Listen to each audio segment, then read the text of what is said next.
So hey guys, this is your favorite the fictional vortex. So in this video, we will see, what if Naruto was the son of Lord Kronos? But before we start, remember to subscribe and like this video. Now let's start. Naruto Uzumaki was just taken out of his world.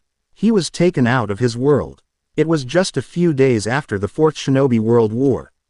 Naruto was just walking around in Konoha minding his own business well. A lot of girls were asking for his autograph and giving him presents until he suddenly disappeared in thin air. He was unconscious from whatever took him, of course. But when he woke up, his mind was foggy. All he remembered was his name, his jutsus, his powers. He didn't remember anything else. His memory was erased. Maybe. Naruto groaned, clutching the side of his head. Where am I? He asked himself. His blue eyes scanned his surroundings. It was dark with dim light. He jumped at the sight of what looked like a golden coffin. He stood up but stumbled. Whoa, he muttered at the coffin, walking towards it. He now stood in front of it. His hand slowly reached out to touch it, but then there was a surge of energy that shocked the blonde, causing his eyes to flash from blue to gold. He grunted, clutching his chest. His teeth gritted together and he let out a scream of pain. A dark voice ranged through his ears, making him to squeeze his eyes shut. Finally, my son has come to receive his training, growled the voice. Hopefully you won't betray me like the others. And if you do, I can always destroy you.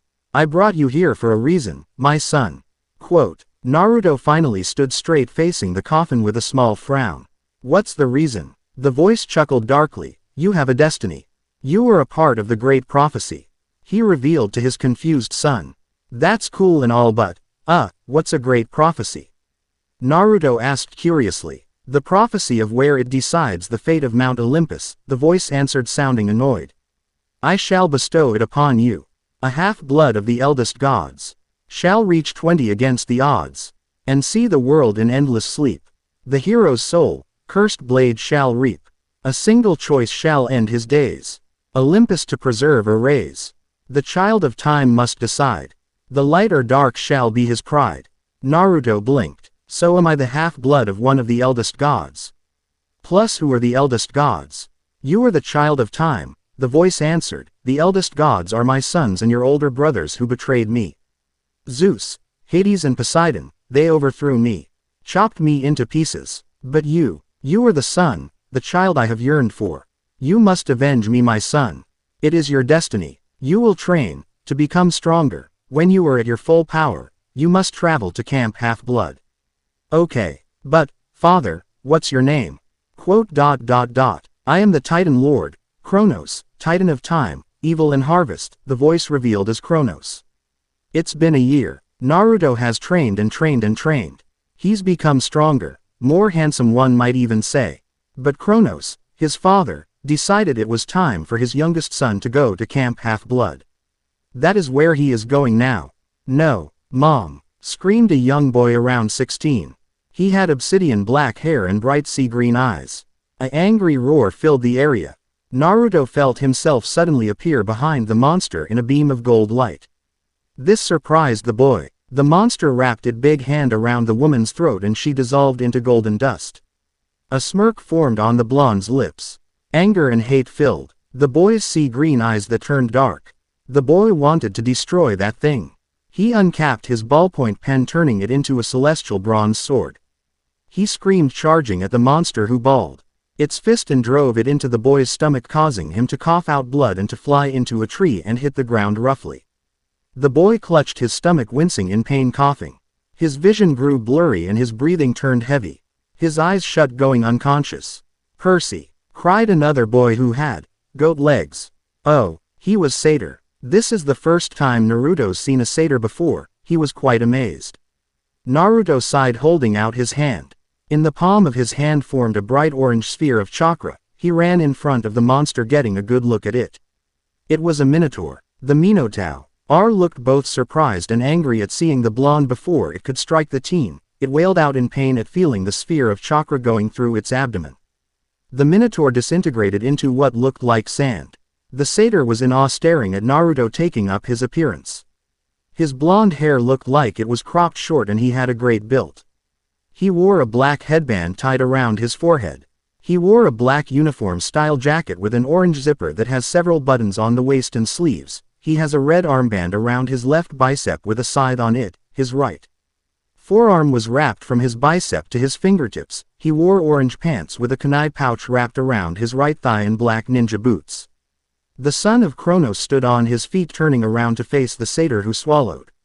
Naruto fell forward, hitting the ground with hardly causing dust from the ground to fly around his body. He passed out. The satyr acted quick, dragging both the black-haired boy and Naruto into camp.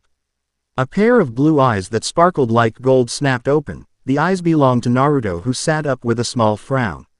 His eyes scanned his surroundings. He seemed to be in some kind of tent, and he was laying in small medical bed. His ears perked up at hearing groaning from a bed beside him. His head whipped towards the noise to see the boy that was fighting the Minotaur. The boy was beginning to wake up. His sea-green eyes fluttered open and his hands rubbed the sleep out of them while a yawn passed through his lips. He sat up, groaning more, clutching his side. His eyes scanned the area with a blank expression. This is the first time Naruto has seen anyone other than his father before. What should he say? Yo. He suddenly grinned, holding out his fist. A grin. And, yo, where'd that come from? Then he held out his fist. It kind of just popped into his mind like, he's done and said these things before. Crazy, right? The boy quickly turned to Naruto, jumping from hearing him. He stared at the blonde's fist and hesitantly bumped it with his own with a questionable look. Yeah, hi. He took back his fist at the same time as Naruto. Wait a minute, you're that blonde guy from that night. Naruto couldn't help but smile just a little. And you're that dark-haired guy that got beat by that bastard of a Minotaur. The green eyes boy blushed in embarrassment. Gee, that thing was bigger and buffer than me. He gestured to himself, making a point. It isn't my fault that I lost. That wasn't a fair fight. I beat it, and I'm just like you. Taller, handsome and more built, except. Thanks, I feel much better now, the boy deadpanned with sarcasm. Naruto chuckled lightly at the boy's expression. Naruto Uzumaki. Naruto introduced himself. He had to admit that this was new for him. He never really smiled, laughed or used slang words before. That's what happens when you live with the Titan Lord. Percy Jackson. Thank the gods that you two are awake. Cried a voice. Another boy ran in, stopping in between Naruto and Percy. This was the other boy from the fight as well. Let's see. He's wearing a bright orange shirt that says, Camp Half-Blood. He's has on blue jeans and some Converse high tops. Good look. But on the fight he was a satyr. Maybe he's hiding his goat legs in the high tops and blue jeans. He must be hurting. The son of Kronos also noticed that the satyr cradled a shoe box in his arms. He looked over at Naruto with a thankful look, as if he saved his life. You saved my life. Thanks. The satyr shot him a small smile. Saving someone's life. Kronos always told his son to destroy lives and stuff. Naruto frowned some, imagining his father frowning down at him in shame. Yet again, his stomach is burning in what feels like happiness. Saving someone's life almost felt better than destroying one's. Yes, well, I'm Naruto Uzumaki. You are. Oh, right. Forgot to introduce myself. Grover Underwood. The satyr, Grover, held out his hand but slowly took back at seeing the whiskered boy frown at it. His mocha-colored fingers drummed against the shoebox nervously. Anyways, I went back to the hill to get this. He opened the box, showing the boys what was inside of it. Laying inside were 2 minotaur horns, black and white. Thought you two might want it. Percy reached in the box to grab the white horn while Naruto took the black, eyeing it with proudness. His first kill. Awesome. Everyone in camp is talking about you, Naruto, how you killed the Minotaur. Grover breathed out in amazement. That was amazing with that, orange circle thing you did. What's it called? He asked curiously. He also looked as if he were jumping up and down on his feet like an excited child. Satyrs these days. Naruto grunted. Ted shifting in the small bed, planting his feet softly on the ground before answering, Rasengan.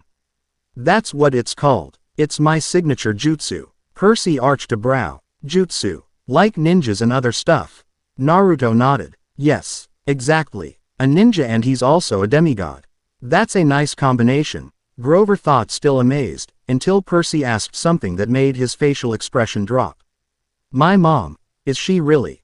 Percy sounded as if he were fighting back tears. This made Naruto raise a golden brow. Grover looked down, ashamed and saddened.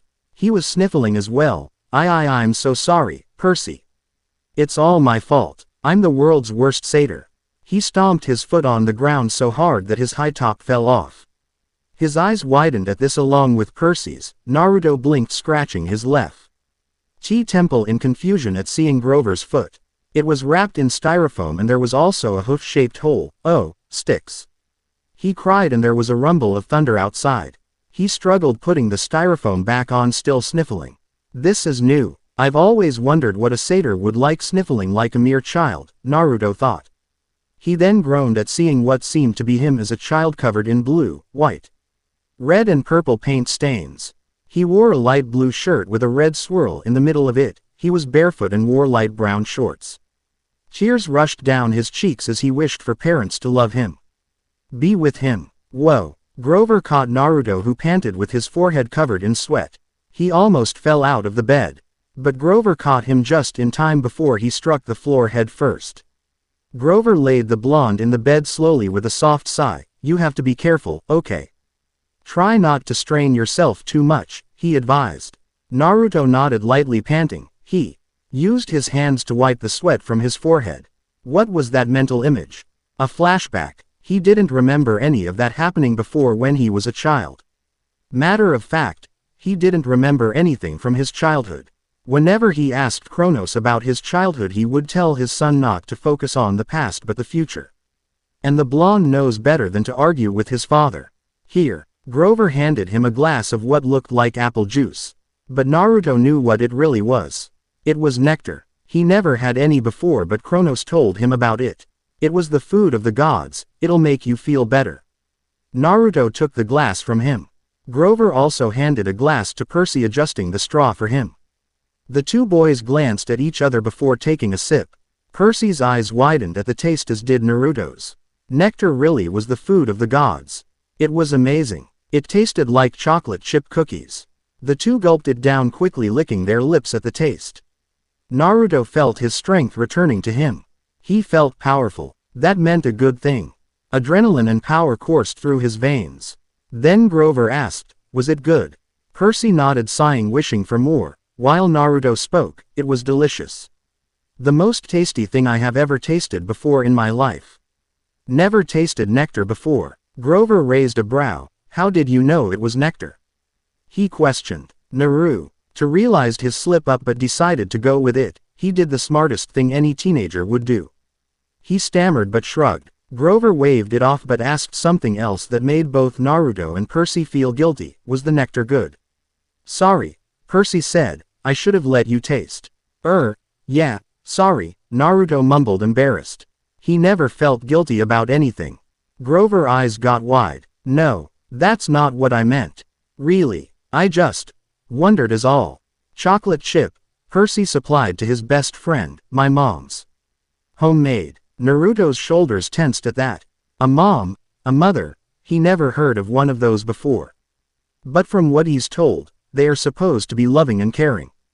He asked his father who his mother was, and he told him that his mother was this beautiful red-headed RTAL woman who was a kunoichi who died when she gave birth to him. He then told his son to never ask about that ever again.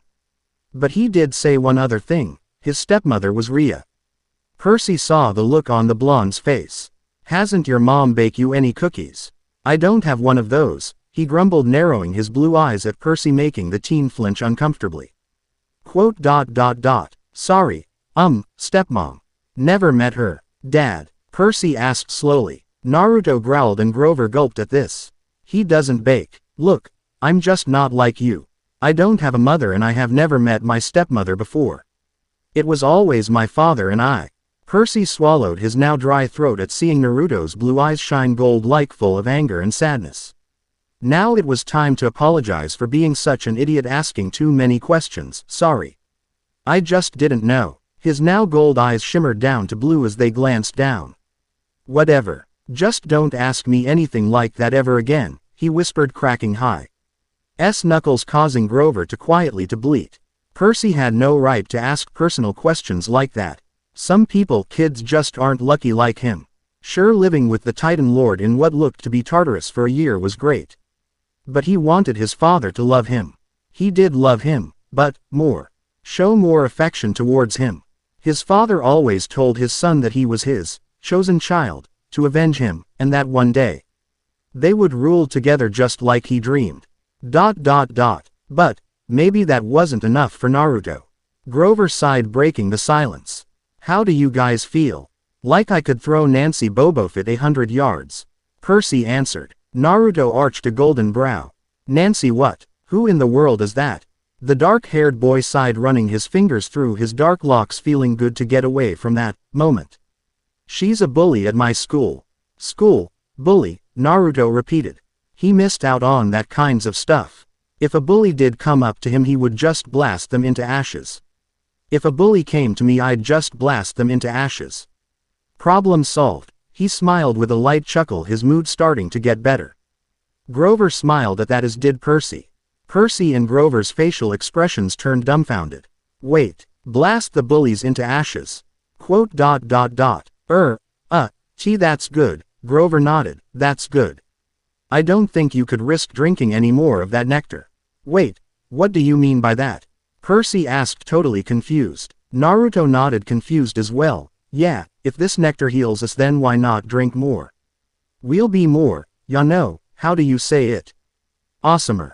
Grover gingerly took the glasses from them, and Naruto pouted. Seriously.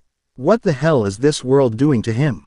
He never pouts. This world is freaking evil. Evil, although he likes evil. Evil in a bad way. Grover held the glasses as if they were dynamite, and he sat them on the nearby table. Come on, guys. Chiron and Mr. D are waiting. Naruto smirked evilly. Now is the time I meet you, brother Chiron. Naruto grumbled at seeing that the porch was wrapped all the way around the farmhouse. His eyes glanced over to Percy, whose legs were wobbly. When Naruto first jumped out of bed, he was feeling fine. Didn't have to stretches or anything else. That surprised Grover, of course. Grover offered to hold Percy and Naruto's Minotaur horn. Percy refused, holding it close to his chest while Naruto handed it over to Grover, muttering, "Thank you," trusting Grover just a little. Down at the end of the porch, two men sat across from each other at a card table. And a familiar-looking blonde girl was leaning on the porch rail next to them. She looked around Naruto's age, but maybe a year or two younger than him. The man facing the two boys was small, but rather porky. He had a red nose, big watery eyes, and curly hair so black that it almost looked purple. He looked as if he could swallow half of Tartarus whole and go for seconds. He wore a tiger-patterned Hawaiian shirt. Naruto wondered if this guy was really even a god. Yeah, he could tell this loser was a god just by the power he felt. Hard to imagine this loser was even a god. That's Mr. D. Grover murmured to the boys, "Be polite." The girl, that's Annabeth Chase. She's just a camper, but she's been here longer than just about anybody. Percy, you already know Chiron. Percy looked confused, and Grover pointed at the man who was seated in a wheelchair. Then the tweed jacket, the thinning brown hair, and the scraggly beard. The blonde deadpan, that's Chiron. The great teacher of heroes. How amusing. A centaur wheelchair bounded. Mr. Brunner. Percy cried out. The man Chiron looked at them and smiled. His eyes carried a glint of mischief. Ah, good, Percy, Chiron said, and turned to Naruto. And you are the one from the fight, yes? Naruto just stared at his half-brother, taking up his features before nodding lightly. Yeah, I'm Naruto, Naruto Uzumaki. A pleasure to meet you, Mr. Uzumaki, Chiron said. Now we have 4 for Pinnacle. He motioned for Percy and Naruto to sit. Naruto to the seat next to his half-brother, while Percy was seated next to the porky man. The blonde bit back a small laugh at seeing how uncomfortable the 16-year-old felt next to the chubby god. Percy swallowed. What was his name? Mr. D. Yeah, he swallowed when Mr. D faced him with bloodshot eyes and heaved a great sigh that made Naruto scrunch his nose. Oh. I suppose I must say it. Welcome to Camp Half-Blood. You. His eyes now faced Naruto, who knitted his brows together. Hello. Hi. Whatever. There. Now. Don't expect me to be glad to see you. 'Cause if you do, well, you're just wasting your precious time. Yeah, thanks. Percy scooted away from Mr. D, who didn't seem to either notice or glad. Naruto studied Mr. D and Chiron. He couldn't believe that he would actually meet one of his traitorous brothers. This was one hell of a day for Kronos' youngest child. But one thing was floating around in his mind: you're a god, aren't you? Mr. D glanced at him with a roll of the eyes. Wow, one of you are smart. This is the first time someone's realized this. If you're wondering if Mr. D's attitude pissed off Naruto, well, it did. Annabeth, Chiron called out to the blonde girl. She came forward and introduced them. This young lady nursed you back to health, Percy, Naruto. Annabeth, my dear, why don't you go check on Naruto and Percy's bunk? We'll be putting them in cabin 11 for now. The blonde girl named Annabeth nodded and said, sure, Chiron.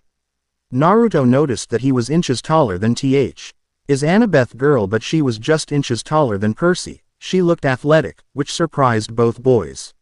She had deep tan skin and curly honey blonde hair. Her steel gray eyes were intimidating. They were analyzing ways to defeat both Naruto and Percy in a fight. She looked unlike anything he's seen before, and that's saying something since he was in Tartarus for a year and doesn't remember his past. But in Naruto's eyes, she was, pretty. He looked to his side to notice that Percy thought the same because of his blush that he failed to hide. To be honest, Naruto knew nothing about crushing on a girl before. He wondered what it felt like. Annabeth glanced at the horn in Percy's hand, then back at him. He expected her to say something to him. Instead she said, you drool when you're asleep. Then she ran off with her blonde hair flying behind her. Naruto snickered, turning to Percy, who now was blushing of embarrassment. I think you have something on the corner of your mouth. Shut up. Percy glared at the blonde, who narrowed his blue eyes at him. Percy gulped, thinking that Naruto would fight him, but the older boy just shrugged, looking at Chiron. So, he said, very anxious to change the subject. You work here, Mr. Brunner? He questioned his teacher. Not Mr. Brunner, Chiron said. I'm afraid that was a pseudonym. You may call me Chiron. Teacher of heroes. Naruto mumbled bitterly but hid it. The wheelchair-bounded centaur turned to the blonde with a tender smile. Right you are, my boy. Naruto stared at Chiron for a second as the two locked eyes as if they were trying to read each other. It was silent for a moment and Mr. D raised an eyebrow at seeing the two, but the silence was broken by none other than Percy. Okay, he said, causing Naruto to look away from his older half-brother, who looked away as well. The dark-haired teen turned to the director, and Mr. D, does that stand for something? Mr. D stopped shuffling the card to look at Percy as if he just did something wrong. Young man, names are very powerful. You just don't go around using them for no apparent reason. Oh, right, sorry, Percy mumbled, slightly looking away to hide the ting of pink on his cheeks. He was totally embarrassed once more. I must say, Percy, Chiron broke in, I'm glad to see you alive. It's been a long time since I've made a house call to a potential camper. I'd hate to think I've wasted my time. House call? The dark-haired teen asked, and Naruto arched a golden brow, listening to what his half-brother was talking about. It could be useful. My year at Yansei, to instruct you. We have satyrs at most schools, of course, keeping a lookout. But you, Naruto, we have never sensed you before. Naruto bit his bottom lip. I was, homeschooled. That is why, you have not, sensed me. May I tour this place some? Chiron nodded lightly. You may. Mr. D didn't even look at Naruto when he snickered and said, just don't stumble upon the Aphrodite girls. They'll eat someone like you alive. Naruto couldn't help but frown at hearing that. He was the son of Kronos.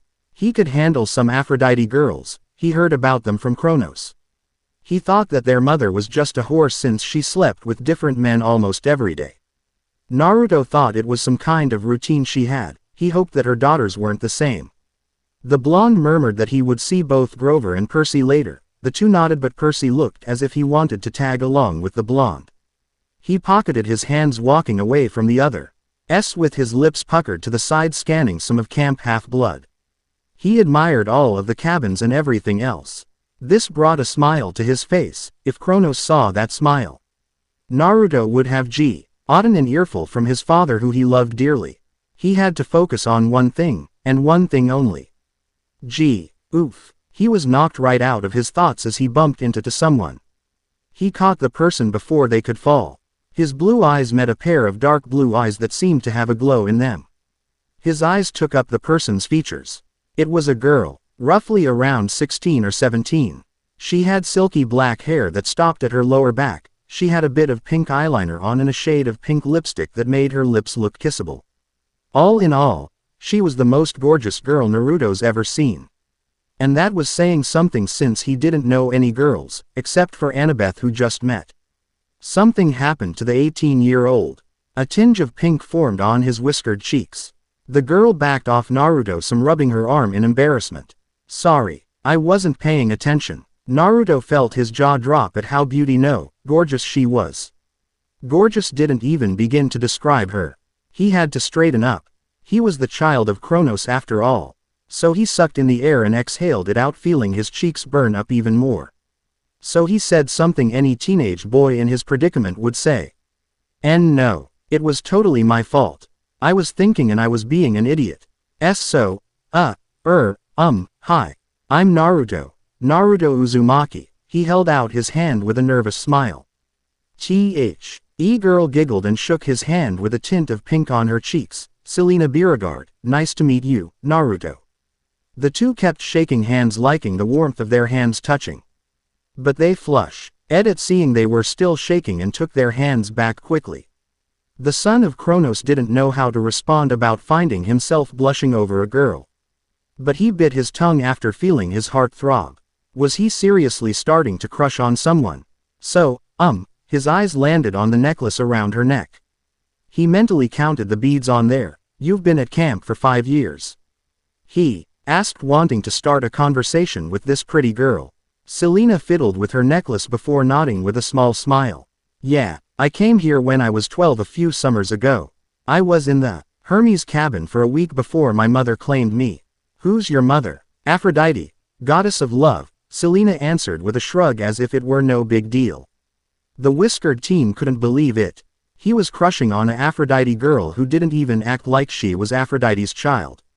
He expected her to be stuck up, snobby and other stuff. But here she is acting like a normal teenage girl. This made Naruto, somehow, like her even more. The blush never left his cheeks. Her kind blue eyes widened as she snapped her fingers. I remember now, you're the guy who defeated that Minotaur with the other boy and Grover. You're the talk of the camp. She then bit her lip and blushed, tucking a strand of her hair behind her ear. That was really cool of you. Really? Naruto couldn't help but have this urge to grin and wrap his arm around his head.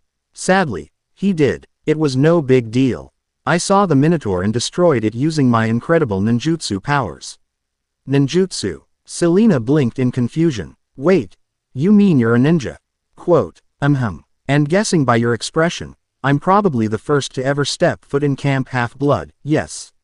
Selena nodded, awestruck. This was absolutely the first time she's met a ninja before. She had so many questions. So many that she could be mistaken for a child of Athena. Every time her eyes met his or looked at his face, she couldn't help but blush. He was hot. She just prayed that he wasn't a son of Aphrodite. Now that would suck. Think you could show me some of your moves? Why, of course, Naruto said. He made some quick hand signs and 2 duplicates of himself popped up beside him. The duplicates held out their hands. In their palms were spheres of orange-like chakra. Selena's eyes widened and a grin formed on her lips. The Rasengan. A jutsu created by my father. He told me when I was younger that I couldn't perform with one hand like he could. I had to create clones to help me create it. It wasn't always orange, it used to be blue. Amazing jutsu, really. No kidding. The daughter of Aphrodite whispered, staring at the A-rank level jutsu. Naruto held up a hand sign and his duplicates and the Rasengan vanished in a puff of smoke. That's some power you've got there. You know, later, maybe we could hang out. Naruto blinked. Hang out? He's never heard of that. If she meant hanging from, then he could probably do it, but she probably didn't mean that. He said, sure, I'd love to. Hang out. With you. The daughter of Aphrodite smiled brightly. Okay, then. I'll see you later. Naruto. She winked, walking off, swaying her hips side to side. The whiskered teen caught himself staring at her perfect rear end. He grinned but then mentally slapped himself. He cleared his throat, trying to stop himself from grinning. Naruto's ears perked up at feeling something in the center of his pants growing hard. He swallowed at the feeling. Suddenly, there was a loud explosion that made Naruto jump in surprise. He drew his kunai before running over to where the sound came from. When he got there, he deadpanned at seeing Percy standing off to the side while Annabeth, this tough-looking girl and what looked to be the girl's posse, drenched in water from head to toe. Percy was dry and had a sheepish look on his face. A bit of mud was surrounding Annabeth and the others' feet. Was this the explosion? And did that idiot, Percy, cause it? Yeah, he definitely caused it. He also noticed that Annabeth, the girl and her posse, were glaring poisonous daggers at the dark-haired teen. Time for him to go in and save Percy before he got beaten to a bloody pulp. The tough girl was built like a MMA fighter. I don't like how in the stories Clarice looks a bit man-ish. So I came up with the next big thing. She had long stringy light brown hair and brown eyes. She looked both pretty and tough at the same time. But she was nothing like Selena, but to him, she still looked hot in his books. Before the girl could slam her electric spear through Percy's ribcage, Naruto jumped in between them before his new friend could die. What the hell is going on? He demanded. Annabeth squeezed the water out of the hem of her shirt before speaking up. Percy, here, ran his stupid mouth off to Clarice. Knowing her, she decided it was initiation time. Clarice and her half-siblings dragged Percy into the bathroom and knelt him down in front of the toilet. She was interrupted. Yours truly, Percy, who frowned at her. The water suddenly shot out of the toilet, wetting everyone else except for me. The tough girl, Clarice, cracked her neck. Yeah, she said with a maddening grin, that's why I'm going to run my spear through your damn heart. She yelled, and Percy jumped behind the whiskered teen, who arched a blonde brow at the younger teen. Naruto then turned his head over to Clarice, who was taking up his features. She saw the bandage around his arm, figuring he was in a bad fight. It kind of impressed her, really. And he was a little cute too. But then she recognized who he was. So you're the samurai that killed the Minotaur? Naruto scrunched his nose slightly. He didn't like samurais, even though he's never met one before. To him they were warriors who were just wannabe ninjas. Yes, but I'm not a samurai.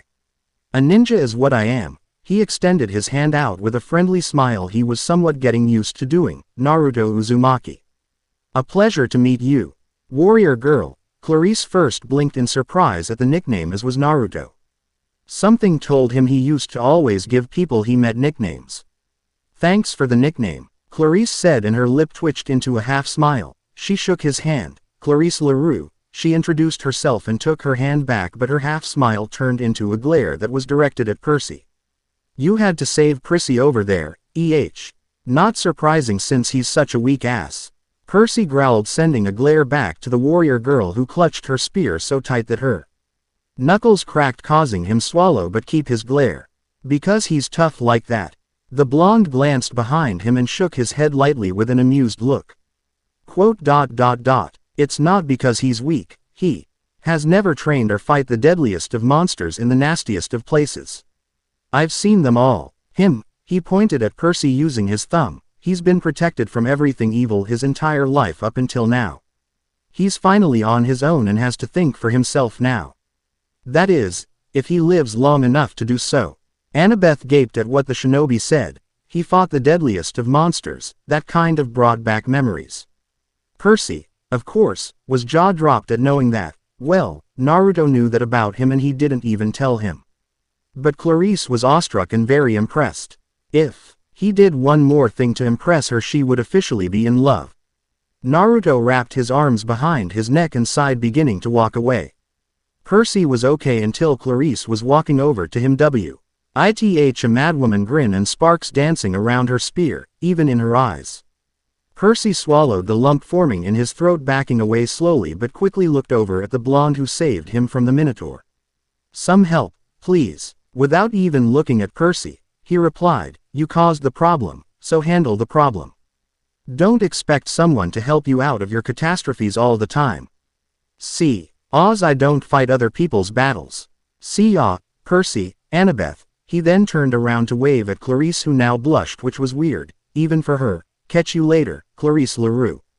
He then walked away. Annabeth smiled and her eyes averted over to a flushed daughter of Ares. Clarice. You okay? Clarice didn't answer until a few seconds later. I think I'm officially in love, she whispered dreamily. It was just an hour or two later. That's how long Naruto stayed in Camp Half-Blood, just looking around with curiosity in his blue eyes. But he also remembered something that almost slipped his mind. Selena. He was supposed to hang out with her, whatever the hell that meant. It didn't sound like anything that would cause him to die. Even if it did, he was locked and loaded. Naruto remembered Selena saying she was a daughter of Aphrodite, so she was probably in the Aphrodite cabin. He felt his stomach tie into a nervous knot, which only happened when he either messed up a move he was practicing in front of his father or if he talked back to his father. But this wasn't the cause of either of those things. It was because he really liked this girl. Just thinking about her silky black hair, her beautiful gorgeous dark blue eyes and those sweet kissable lips of hers. His heart fluttered, but then he clutched his head, squeezing his eyes shut as a searing pain shot through his head. Images of him that looked around 12 or 13 were grinning and wore a tint of pink that colored his whiskered cheeks. Naruto's younger self was grinning and blushing at a girl who was seated or standing next to a girl the same age as him, staring at boy who were the same ages as they were. The girl had long pink hair and bright green eyes, while the boy had black hair tinted with some blue, pale skin and obsidian black eyes. A dreamily smile formed on the pink-haired girl's lips as she stared at the black-haired boy who had on a cool expression that would make tons of girls fall flat over heels just to touch him. The smile that the younger Naruto saw caused him to gasp but grin. Why was he grinning? Did he like a girl who liked someone else once? But he doesn't remember this, so how could he even? I understand now, thought the younger Naruto. I'm in love with Sakura. Naruto grunted as the pain slowly went away, his eyes shot open and he panted, lifting his head back up with a small frown, trying to think. What's happening to me? Naruto thought. I've never seen these people before. I don't even remember my past. Are my memories coming back to me piece by piece somehow? So how? Why? Hey, Naruto. Naruto spun around on his heels in surprise, but then felt butterflies form in his stomach. In front of him was Selena, who faced him with a cute smile that caused him to grin and rub the back of his neck. Hey Selena, I was just about to see you. 'Cause you said before that you wanted to, hang out, and stuff. Selena gently grabbed his hand, intertwining her fingers with his. Come on then.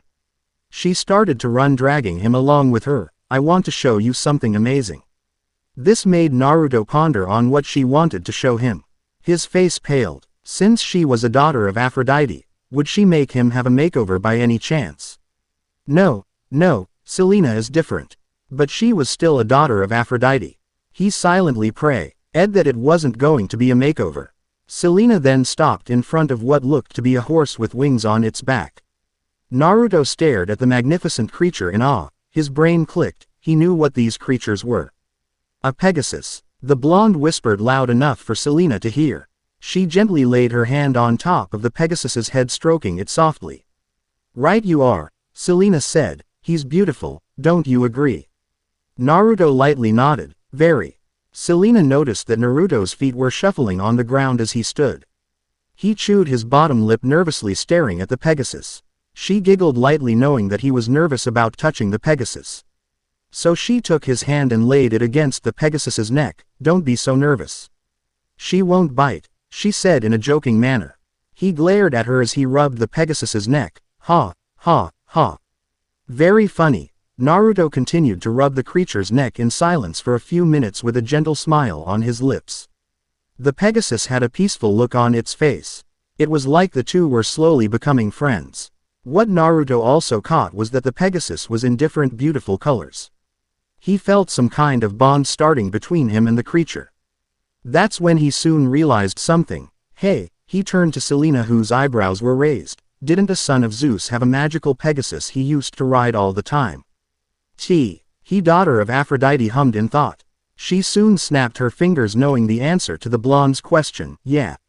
It was Perseus, in fact. Pegasus was a child of Poseidon and Medusa along with his brother Chrysaor. When Perseus cut off Medusa's head, Pegasus and Chrysaor sprung out from her neck. Pegasus and Perseus became fast friends and went on many adventures together. But when Perseus died, Pegasus was saddened from the loss of his longtime friend and went into hiding. No one has seen him in millennia. The Pegasus that was being stroked and rubbed by the two glanced down shaking its head lightly. Almost in sadness, Naruto's blue gold-like eyes slowly looked down at his feet. This time he was starting to have a flashback with no throbbing or pain. Maybe he was getting used to the pain. But this time he saw himself at the age of either 12 or 13 fighting the black-haired boy from his other flashback. They were sweaty, covered in blood, tired and used up almost all of their chakra. The younger Naruto gritted his teeth, felt his eyes welling up with tears that soon fell rolling down his cheeks. I swear, the younger Naruto growled. His eyes glared hard at the black-haired boy who had curse marks all over the side of his face and neck, Sasuke. I'll be bringing you back, even if I have to beat the living hell out of you. Sasuke. Was that his friend's name? His closest friend. The image swirled around to before the fight even started. Sasuke was standing on top of a humongous statue staring down at the other Naruto who was standing drenched in water below the statue. The two locked eyes as if they were reading each other's minds. Sasuke. The other Naruto whispered to himself, would you really kill me? Naruto. Sasuke hissed quietly loud enough for the blonde to hear, to me. You are my best friend. Then the flashback swirled around to when both Naruto and Sasuke were 16 and they clashed both their favorite jutsus together in anger. Different anger. The anger to save a friend. The anger to kill a friend. But then the flashback swirled to what looked like a war zone. A 17-year-old Naruto was fighting Sasuke, and with one gigantic powerful clash of powers. Their forearms blew off, but they kept fighting. With one final swirl, the flashback showed Naruto with a soft smile handing Sasuke, who was also smiling back, his headband that had a dent-like scratch. Naruto sighed, lifting his head up and grinned. That's great, Pegasus cared about Perseus that much. Selena shot him a small smile while the Pegasus was looking at the two with a light smirk. He used his head to lightly nudge Selena in the back, causing her to stumble in Naruto's strong arms. She blushed, still holding on to him, and he smiled softly, locking eyes with her. Caught ya. Selena cleared her throat, getting off of him, rubbing the back of her neck while he straightened up, puffing his chest out some. Naruto felt his face burning incredibly, and at it, trying to cool it down a bit. But his ears perked up at hearing his name being yelled or called from. Percy. He groaned, turning around to face Percy, who was panting lightly with Annabeth behind him, rolling her gray eyes. She looked as if she was tired of following the poor guy around all day. In his mind, he didn't blame her. Naruto nodded. Percy, he greeted the younger teen who was bending over, clutching his knees, trying his best to catch his breath. Percy held up his head and nodded, resuming what he was doing. The blonde looked over at Annabeth, greeting her with a small nod. Annabeth. Annabeth flashed him a small smile followed by a small wave. Hi. Percy stood straight, wheezing a little, then caught his breath. Finally. All right, Waterhead and Annie. What ya want, Naru? To ask the two with a sigh of annoyance, rubbing his temple. Percy glared at him for the nickname while Annabeth's eyebrows rose. She hadn't heard anyone call her that in a very long time. Sorry to disturb you on your, date. The dark-haired teen said with a smirk. Selena and Naruto burst out, stammering with frowns and grins and nervous smiles, glancing at one another. They weren't on a date. They were just hanging out like friends. Nothing more. Okay. Maybe just a little. No. Nothing more. We were just hanging out, Selena finally said. I wanted to show Naruto here, the Pegasus. And, you saw it. She grinned at him nervously. Yes, Naruto cleared his throat. It was very beautiful. Yes, Percy and Annabeth nodded with their arms folded over their chests, glancing at each other, sharing a small smirk on their lips. Naruto was growing even more nervous, which he didn't like. So he muttered, goodbye, quickly to Selena before grabbing Percy and Annabeth's shoulder. GGing them far away from Selena waved goodbye. He stopped dragging them to now glare at the two younger teens. You two better have a good damn reason to embarrass me like that. Percy's mouth opened to say something, but the look Annabeth shot him caused him to immediately close it. She spoke instead. Well, we're having this game called Capture the Flag later on, and I want Percy to be on my team. The older blonde just stared at her like she was crazy. This made her have a small frown on her face. After a minute or two he spoke. What the hell does that have to do with me? He practically screamed. Seriously. He was in the middle of getting to know Selena, who was very gorgeous and beautiful and gorgeous. Did he forget to say gorgeous? Annabeth just rolled her eyes. You're a ninja, right? Well, I thought that if I had you on my team as well, then there would be an easy winning chance. And I love to win. We could tell, Percy thought with a shake of his head. He was really starting to not like this girl. But then again he was also beginning to like just a smidge. You want me on your Capture the Flag team? Naruto pointed at himself. She nodded like it was obvious, which it was. He was now taken aback by that offer. But somehow he couldn't help but pump his fist in the air and plaster a goofy grin on his lips. All right. All people were ever talking about was that stupid bathroom incident. Percy groaned to himself as he saw kids pointing and murmuring things like, toilet water, or, king of the toilets. But Naruto cheered him up a little by whispering to him that the others may be pointing at Annabeth since she was still dripping with water. She took the two boys to the metal room where children of Hephaestus come and forge their own swords. Then they stopped by the arts and craft room where satyrs were sandblasting a giant marble statue of a goat man. Naruto said that the satyrs were acting like common fools, and last but not least the climbing wall. It consisted of two walls that shook violently, dropped boulders, sprayed lava and clashed together if you didn't get to the top fast enough.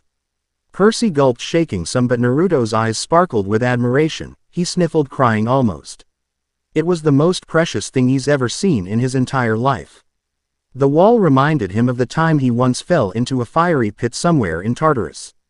Good times. Then Annabeth, Naruto and Percy arrived at the canoeing lake, and a trail led to the cabins which Naruto noticed. But one thing was surfacing through his mind. Where will I be sleeping? He questioned Annabeth with a curious look. In the Hermes cabin along with Percy, Annabeth answered. Children of Hermes and all unclaimed children of gods or goddesses stay in there. Since Hermes is the god of travelers, he lets the unclaimed children stay in his cabin. Good to know, the son of Kronos murmured distastefully. He now felt a dark pit in his stomach. He wasn't used to sleeping around a huge crowd of people. Sure, in Tartarus he slept with a crowd of monsters surrounding him, but that's different. These are the enemies. He needed to remember that. His bandaged hand clutched his stomach, feeling nervous once more.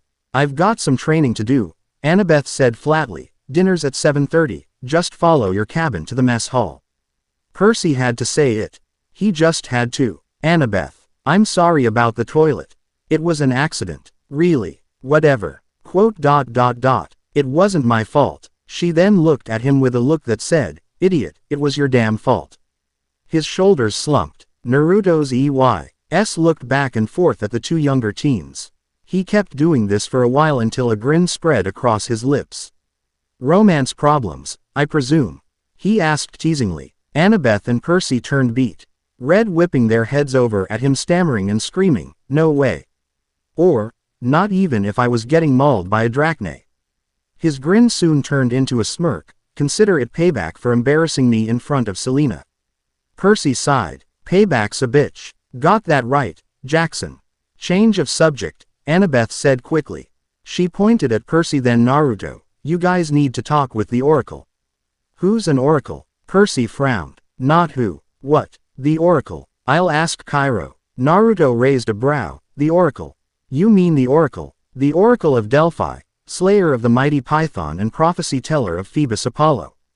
Both Percy and Annabeth blinked, amazed at how he knew all of that. But Annabeth managed to give him a small nod. Yeah, how do you know that? She questioned suspiciously, but curiously. He realized his mistake and strained a smile. Ninja powers. Annabeth studied him but then sighed, waving him off. Guess that makes sense. But in the corner of his eye, he saw that Percy gave him a weird look. Like he would keep an eye on him or something. Looks like the waterhead doesn't seem to trust Naruto as much as the others do. He flashed Percy a murderous GLA. That sent a chill down the dark-haired teen's spine.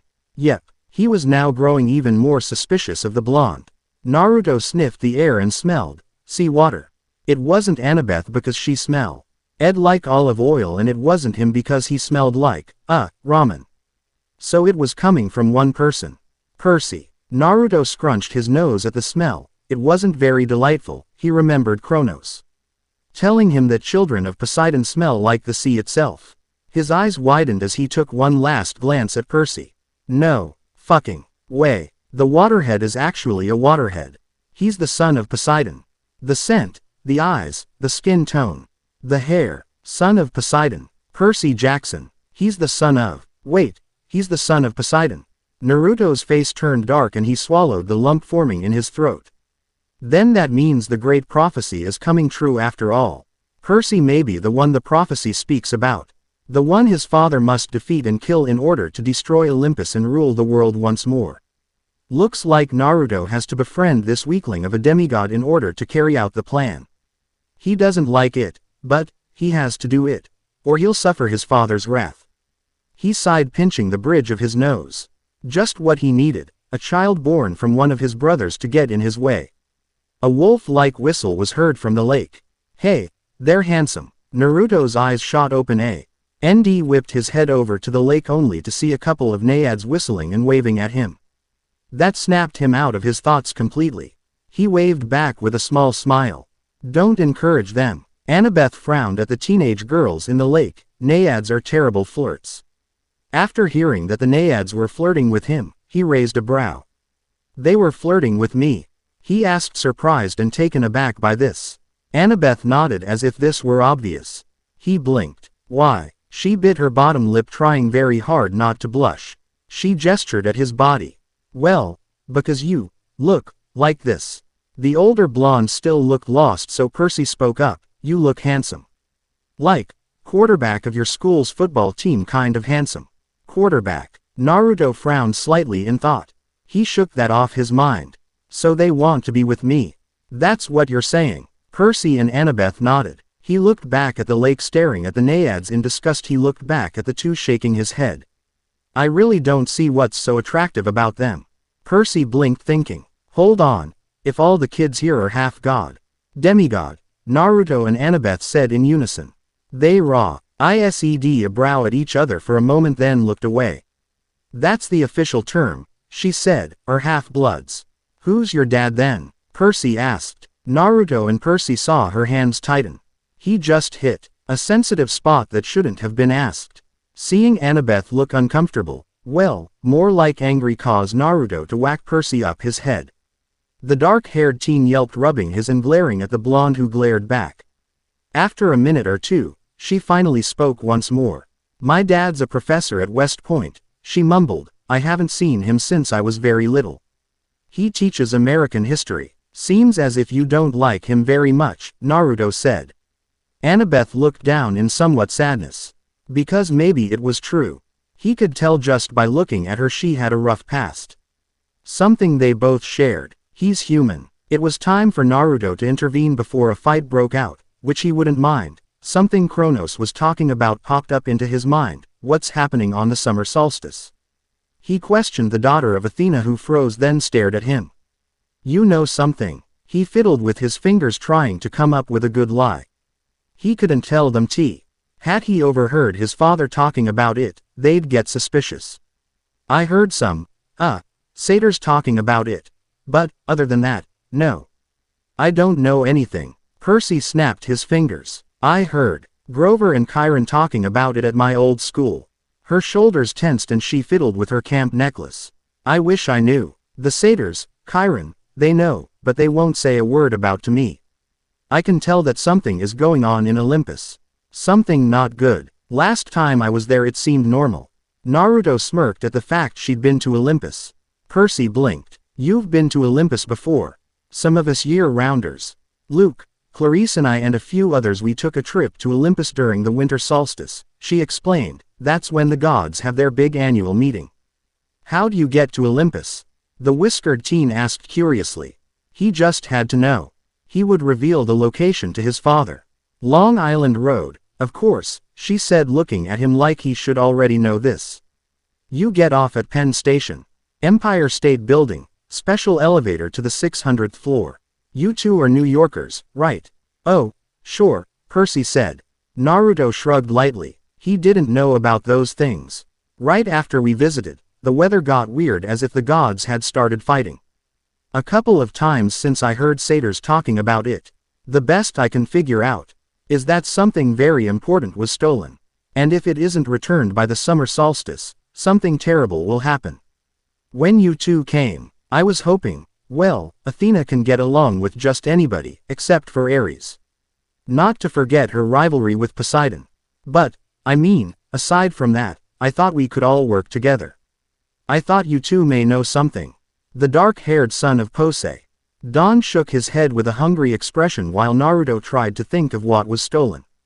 He was real hesitant about saying anything, but eventually he shook his head. Annabeth clutched her necklace, glancing down at the ground. I've got to get a quest, she mumbled to herself. I am not too young. Only if they would just tell me the problem. Percy sniffed the air and smelled what seemed to be like barbecue. He sniffed once more. It was nearby. Naruto licked his lips, wanting to clutch his stomach. He was hungry, of course. Annabeth saw the two boys and told them to go on. She would see them later. Percy looked nervous to be alone with Naruto. The guy was taller than him. And scary. He slowly looked up at the older teen, who grinned down at him, evilly walking away to where he would wait for dinner. He waved for Percy to follow him. The poor waterhead was hesitant. If he didn't obey the blonde, then something bad would have happened. He swallowed his dry throat, catching up with the son of Kronos. Percy was now leading. He led and aggravated Naruto over to cabin 11, aka the Hermes cabin, which was filled with a bunch of kids who looked either sad or was horsing around or talking. They were all waiting for dinner. Naruto's bright blue gold-like eye twitched at seeing the kids and the loud sounds. I'm in hell. Come on. Percy dragged eye-twitching Naruto over to the spot where they would sleep. He plopped down on the floor next to his minotaur horn while Naruto pushed his back against the wall, crossing his arms over his chest with a huff. He stared at his minotaur horn. He wondered what his father was doing right now. His blue eyes scanned the room. Some of the kids who were fooling around had upturned eyebrows, sharp noses and mischievous smiles. A sigh escaped his lips and his hand ran through his short-cropped hair. This is just so fucked up, he muttered to himself. But Percy must have heard, because he responded. I know, right? Percy agreed. No one here'll give me a straight answer. Maybe you shouldn't go around asking everyone for answers. Maybe you have to find the answers, or maybe you haven't found the right person to ask. ... Okay then. Are you the right person? Probably. Probably not. Hard to say. Percy's eyes looked around the floor, thinking. After a few minutes of silence, he asked the whiskered-faced blonde to say Rai's question he always wanted answered. Well, do you know who my father is? Naruto was quiet for a second, but he cleared his throat, still not meeting eye contact with Percy. Your father is a selfish bastard who overthrew his own father. A frown spread across Percy's confused face. He was about to snap at the blonde for calling his dad a bastard until a guy around 19 walked up to them. He had sandy blonde hair, blue eyes that looked lighter than Naruto's, an athletic and muscular build and the Hermes family resemblance. Except for that scar marred his right cheek, but his smile was intact. He looked at Naruto and extended his hand. Hi, I'm Luke. Naruto stared at the hand for a while, then shook it with a forced smile. I'm Naruto. Naruto Uzumaki. Nice to meet you, Naruto, Luke said, taking back his hand. You and Percy friends? The two boys glanced at each other for a moment. Percy knew the answer and shrugged. Something like that. Luke nodded, understanding, then remembered what he was going to say. Oh yeah. Percy, I found you a sleeping bag. And I stole some toiletries from the camp store. If I knew you were going to be here, Naruto, I would have gotten you some stuff as well. Naruto waved that off. Doesn't even matter. Thanks for the stuff, Percy said. No prob. Luke joined Naruto on the wall, folding his arms over his chest. Hard first day. He asked, looking at both of them. Not really, Naruto muttered. A small smile flashed across his lips that wasn't strained or forced. I met a girl, though. Her name's Selena Beauregard. She's a daughter of Aphrodite. She's real, interesting. Luke grinned. You got a crush on the only daughter of Aphrodite who doesn't believe in breaking others' hearts. A shade of red bounced on Naruto's face, causing Percy and Luke to laugh. No. I just think she's very interesting and pretty. Percy looked up at Luke with a smirk. He likes her. Yeah, totally. Luke nodded, still grinning. Naruto gritted his teeth, trying hard not to blush. So, wait a minute, Percy said, getting Naruto and Luke's attention. Your dad is Hermes. Luke's grin suddenly dropped to a dark look that made Naruto smirk. He took out his switchblade. Naruto grinned excitedly, thinking he was going to gut the son of Poseidon, who thought the same thing. But all he did was scrape the mud off the sole of his sandal. Naruto's grin dropped and he sighed, disappointed. Yeah, Hermes. The wing-footed messenger god. Yep. God of messengers, roads, travelers, speed, commerce, thieves, medicine, merchants, athletes and mail deliveries. But that's why you're here. To enjoy Cabin 11's hospitality. Hermes isn't picky about who he sponsors. Ever meet your dad? Once. Naruto studied Luke's face. His eyes landed on the scar on Luke's right cheek. It must have come from meeting Hermes. Naruto thought that Hermes was probably smarter and less of an idiot, unlike Apollo. Seeing that scar made Naruto wonder if he failed or betrayed Kronos. Would his father hurt him physically? Would he curse him, or give him a scar almost worse than Luke's? The questions piled up in Naruto's head, making him shiver with a low groan. He decided to just forget. That would help him. Luke looked down at Percy and managed a smile. Percy, don't worry about it, okay? The campers here, some of them are good people who had a rough past. After all, he now looked at Naruto. We're all extended family, aren't we? We take care of each other. The look on Luke's face made Naruto's nose scrunch. Like he knew something about him. A tried T.O. hid a small frown before looking down, whispering, right. Clarice, from the Ares cabin, was joking about me being Big 3 material. Then Annabeth, twice. She said I might be the one. She said Naruto and I should speak to the oracle. What was that all about? Percy questioned Luke, who folded his knife. I hate prophecies. Naruto faced Luke questionably. Why? He asked the sandy blonde curiously. His face around the scar twitched. Percy and Naruto both knew that something bad probably happened. I messed things up for everybody else. 2 years ago, ever since my little trip to Garden of the Hesperides went sour as hell. Chiron hasn't allowed any more quests. Annabeth's dying to go on one. She's pestered Chiron so many times that he finally broke and told her he already knew her fate. He had a prophecy from that stupid oracle. He didn't tell her the whole thing, but he said Annabeth wasn't destined to go on a quest just yet. She had to wait until 2 people special arrived at camp. He glanced at Percy and Naruto. 2 special people, the whiskered blonde thought. He knew it was Percy. But him, he wasn't anything special. He was just a son of the Titan Lord. Nothing more. But what if the prophecy did speak about him? What if he was the second special person? What would happen then? Somebody special. The son of Poseidon thought aloud. Luke saw the look on both their faces and sighed. Don't worry about it, kids.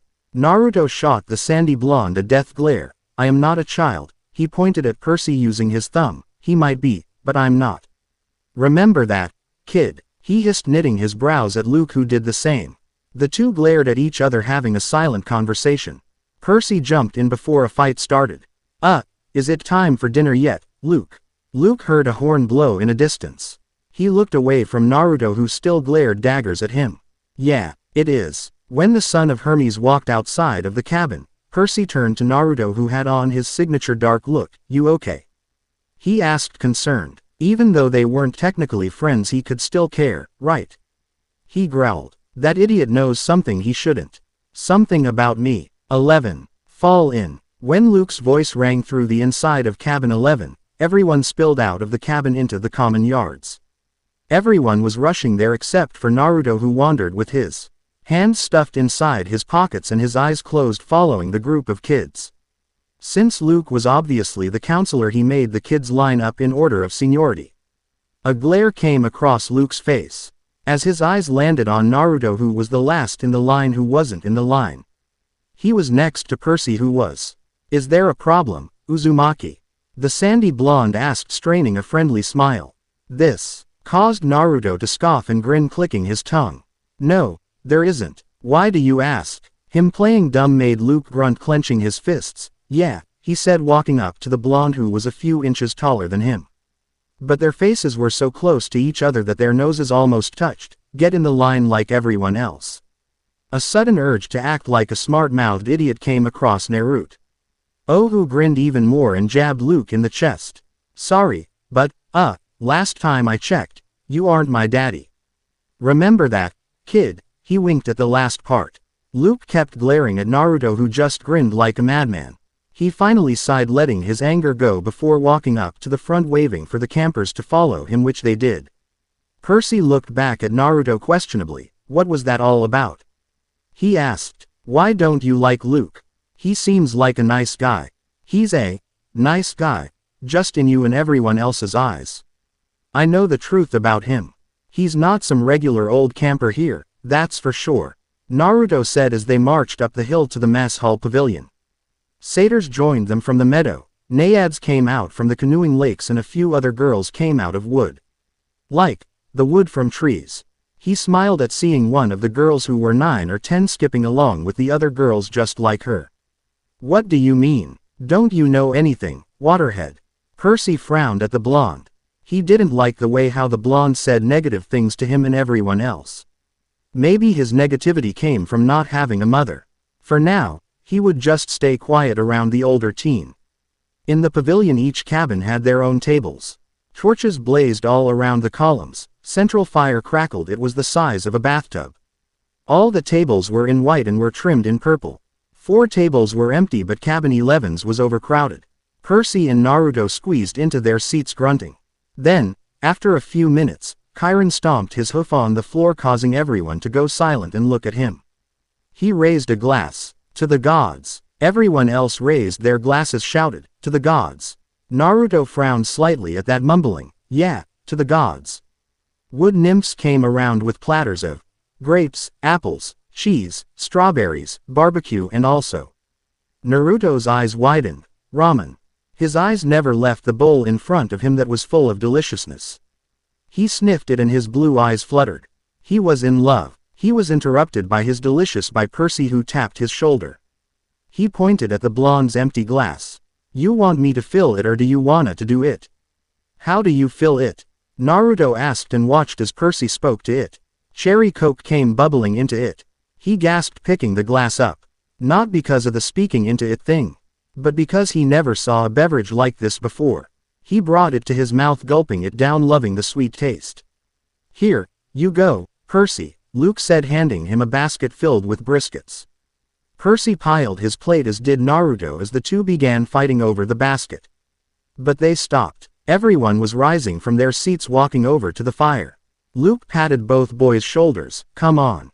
When the two boys got closer, they saw that everyone was grabbing a portion of their food and dropping it into the fire. Naruto cried out in horror at seeing someone drop a bowl full of ramen into the fire.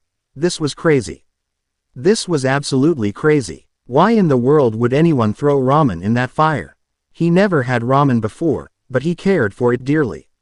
Like it was his own child. Luke looked at the Naruto and Percy, but glared somewhat at Naruto. "Burnt offerings to the gods. They love the smell." "You're kidding," Percy said. Luke shot him a warning look. Naruto crossed his arms with a scoff. "Burnt offerings," he repeated. Why in the world would an almighty god or goddess want to burnt smells filling up their nostrils? "I know, right," Percy agreed. He watched Luke bow his head and tossed in fat red grapes. "Hermes," he muttered as the fire sizzled. Burning the grapes. Percy was next. He approached the fire. He dumped his brisket into the fire. He didn't gag. It was actually a nice smell. Like hot chocolate or chocolate chip cookies. "Please," he pleaded, "whoever you are, tell me. Please." Naruto now approached the fire. He scanned it. Sweat dropped from his temples because of the heat. He sighed, throwing in a strawberry. He took a whiff of the smoke. He knew what God's name to say. To Zeus, he muttered darkly. Everyone returned to their seats and began to finish their meals. They laughed and chatted off about different things. But everyone became silent when Chiron stomped his hoof on the floor to get everyone's attention. Mr. D stood up sighing annoyed. Yes, whatever. Guess I'd better say, hello, to all you brats. Hello. Our activities director, Chiron, says the next capture the flag will be on Friday. Cabin 5 presently holds the laurels. Cheers came from the Ares table. As if they just won a battle or a war, I really couldn't care less. But, congrats. I should also tell you that we have 2 new campers. Peter Johnson and Natsu Utara. Chiron muttered something in the god's ear. Sorry, everyone. Percy Jackson and Naruto Uzumaki. There you have it. Run along to your little campfire. Go on. They all scurried to the campfire. They told stories and the Apollo cabin kids played their guitars having a sing-along. When the sing-along ended everyone clapped with grins, except for Naruto who rolled his eyes. His eyes widened. D and a tint of pink formed on his whiskered cheeks when Selena moved away from the Aphrodite kids to scoot next to him. He smiled at her and she did the same. Naruto and Selena laughed joking about different things. He liked that she was different from all the other Aphrodite children. Minutes later, the horn blew through the camp again. Everyone trailed back to their cabins because it was bedtime. Naruto flopped down on the floor landing on his back. His gold-like bright blue eyes stared up at the ceiling with millions of thoughts running wildly through his mind. Is what he's doing is right or not? 99.9% of him was sure he was doing the right thing by obeying his father's wishes, but that 1% was very questionable and unsure. Thinking things like that gave him headaches. He groaned quietly, clutching his head. Beads of sweat formed on his forehead that soon dropped down, splashing on the floor. His abdomen then began to burn as if someone were placing fire on it. He flopped and moved around the floor. His body rolled into the corner. He hugged his sides, groaning even more, panting, trying to catch his breath. But the pain seared through his entire body now. He panted heavily and lifted his shirt with shaky hands. His eyes widened at seeing what was causing him such pain. It looked to be some sort of tattoo that was glowing red. It was a symbol of a sun that had swirls in the center of it. Naruto began to panic as lightning encased his entire body. He screamed out in pain, but no one heard him. That's when he disappeared. In thin air, Naruto floated in and out of consciousness. He saw different people observing him. He could never make out their faces because his vision was blurry and he went back to being unconscious. In his dreams, all he saw was darkness. He sped when the darkness transformed into something else. It looked to be a godly kingdom. Was it Olympus? But it was on fire and dead bloody bodies were laid everywhere. He realized those were the bodies of demigods and satyrs. He heard a crashing noise and piercing screams of pain. He looked up then to the side to see his father like he was eons ago. Tall and vicious. He swallowed his dry throat seeing Kronos kill so many people. Now this made him realize that maybe the gods and everyone else were the good guys and his father was the bad guy. Do not let them poison your mind against me. Kronos hissed, looking down at the blonde who looked up at him. You are my last hope of destroying this wretched world. We will rule together for eternity. The gods, Zeus, Hades and Poseidon, they'll all be gone. You will not be pained anymore by them, neither will I. You are a demititan. That means you are half mortal, half titan. You are not a demigod. You are not half mortal, half god. You must represent the titans, and most of all, me. Letting that seep into Naruto's brain, the blonde's eyes turned gold and he felt powerful. Evil was flowing through his blood. It felt good. When he was turning good, almost completely good, he felt weak. But now he's bad, evil, like he once was. And now, he's stronger than ever. Naruto's blue eyes snapped open quickly. He sat up panting as sweat dripped down off his face. So, you have finally awakened, Naruto Uzumaki. A powerful voice boomed. Naruto's eyes locked onto the 20-foot-tall males and females staring down at him. They were in thrones as big as them. Naruto frowned slightly at the male who sat in the biggest throne with a glare that was directed at him. Who are you? The blonde-haired boy questioned. Why am I here? He demanded loudly. His voice was filled with anger and worry. He had a feeling he knew who these people were. They were immortal and had a godly aura. He gasped, finally realizing who they were. You're the 12 Olympians. And you. His eyes locked on a middle-aged man who had long shoulder-length black hair, neatly trimmed black and gray beard, brilliant electric blue eyes. He had a very handsome face and he was very muscular. Naruto's blue eyes shimmered to gold back to blue and they widened. You're your Zeus, my brother. A god with long golden hair that dropped to his shoulders, sky blue eyes, muscular built. A very handsome face and tan skin, grinned at Zeus. Dad, he spoke up, this guy doesn't look so bad. Zeus glared harshly at his son. Silence. Apollo, the god, revealed as Apollo, gulped, biting his bottom lip, looking away. Naruto was in front of the gods. The 12 Olympians except for Dionysus, who could probably destroy him in a blink of an eye. He panicked, but didn't show it. Did they know he was Kronos' child? Of course they did. It was only a matter of time before they figured it out. So he sighed. Fine. You all caught me. I'm the Demetitan son of Kronos. The first ever Demetitan, in history. Right now, I'm guessing my esteemed king of the gods, Big Brother, will have a hissy fit and destroy me. A goddess with long wavy shoulder-length red hair, violet eyes, a gorgeous face, pink lip gloss, fair skin and, you know what? She was just perfect. She was extremely beautiful, no gorgeous. Better than gorgeous. She giggled at the blonde boy and winked at him. He felt his face heat up, but he shook his head and frowned at the goddess. You dare insult me? Zeus growled. You ought to be glad I cannot turn you into ash. Mother forbid from doing so. Naruto was taken aback by that. What? Are you saying that Rhea told you not to kill me? Zeus looked annoyed. No, she told me to let you prance around in a field of unicorns and sunshine. Of course she told me not to kill you. A small smile formed on Naruto's lips. Something tingled inside his stomach. He was happy to know that Rhea might care about him. This got him into a mood of messing with his older brother. He waggled his index finger with a light smirk. Someone sounds very angry. Were you not put down for your nappy wappy? The other Olympians burst out in laughter. Zeus blushed slightly, frowning at gods and goddesses. He sent a glare to Hera, who laughed softly, but she saw he glare and whistled innocently. He did not like to be embarrassed, especially in front of all the other gods and goddesses. Are you upset about your Master Bolt, brother? Naruto grinned. Hey, I'll buy you a plush one from somewhere if you want. It'll replace the other one. I mean, your Master Bolt is a toy, right? It just makes sounds that goes, boom boom boom.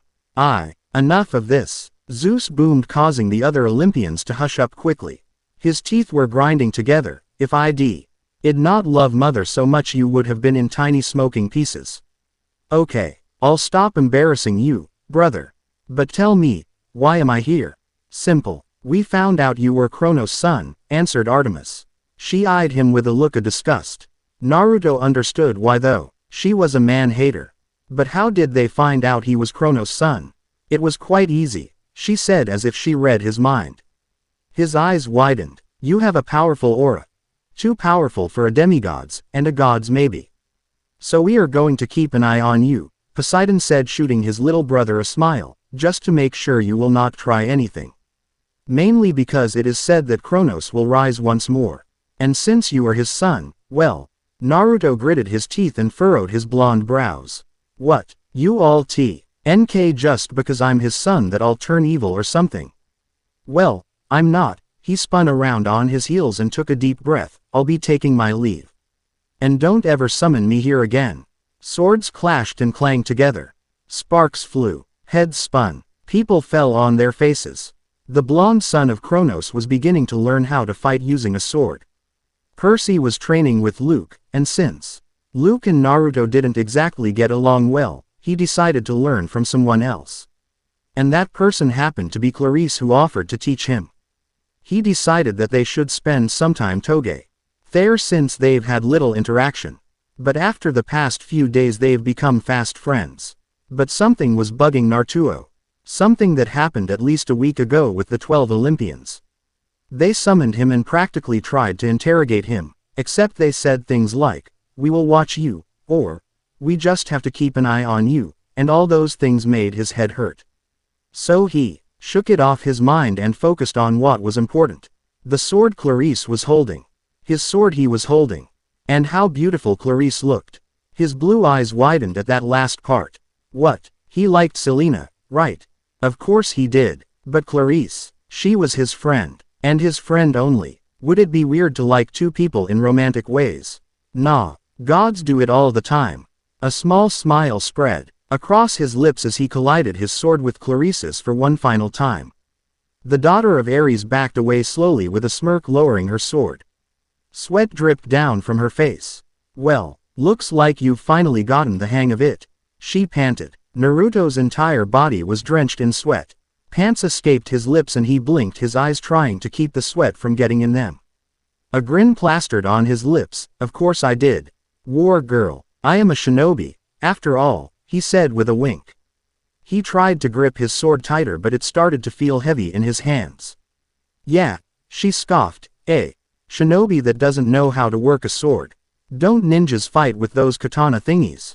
At least they're close to swords. Hell, they are. Katanas weren't my favorite weapon. I'm used to shurikens and kunais. Not to mention my incredible jutsus, he said, wiping some sweat from his face using his hand. Clarice was about to shoot him a smartass joke until he took off his breastplate, then lipped off his black short-sleeved shirt. All the girls that were training paused to stare at his form. His chest was definitely toned. His abs were rock hard and you could probably grind diamonds against them. His biceps were big and muscular. The sweat that ran down his body caused his skin to sparkle due to the light of the sun. He threw his breastplate and shirt on the ground. Damn. All girls including Clarice snapped out of their staring. Why is it so hot out here? A wolf whistle came from one of the Aphrodite cabin girls who were sitting around watching. She waved at Naruto. Hey there, hot stuff. Why don't you come and spend the night at my cabin? She giggled but yelped when a flushed Selena swatted her arm with a disapproving glare. Naruto waved at Selena, who waved back lightly with a warm smile. He turned his attention to Clarice, who came charging at him in full power. She swung her sword at his head but he jumped back. She jabbed at him several times, which he dodged. He then swung his sword up in an upward angle and brought it down onto Clarice's. She broke the collision by kicking at his feet, causing him to fall face first into the grass. He looked up and he was about to drive her sword down into him. He rolled out of the way only to see her sword smash into the ground. She grunted several times before yanking it out and staring at him like a madwoman. Naruto gulped, jumping to his feet. He swung his sword at her sides but she rolled out of the way and brought her sword up. The blonde instantly knew what was about to happen, so sliced at her midsection, causing her to stumble backwards. He smirked and waved for her to give it her very best. She growled, throwing her sword to the side, earning a frown of confusion from the blonde. Clarice unbuckled something from behind her back. She whipped out her beloved spear. When she gripped it tighter, electricity crackled around the sharp edges. Oh, fuck, Naruto muttered under his breath. They were done with swords.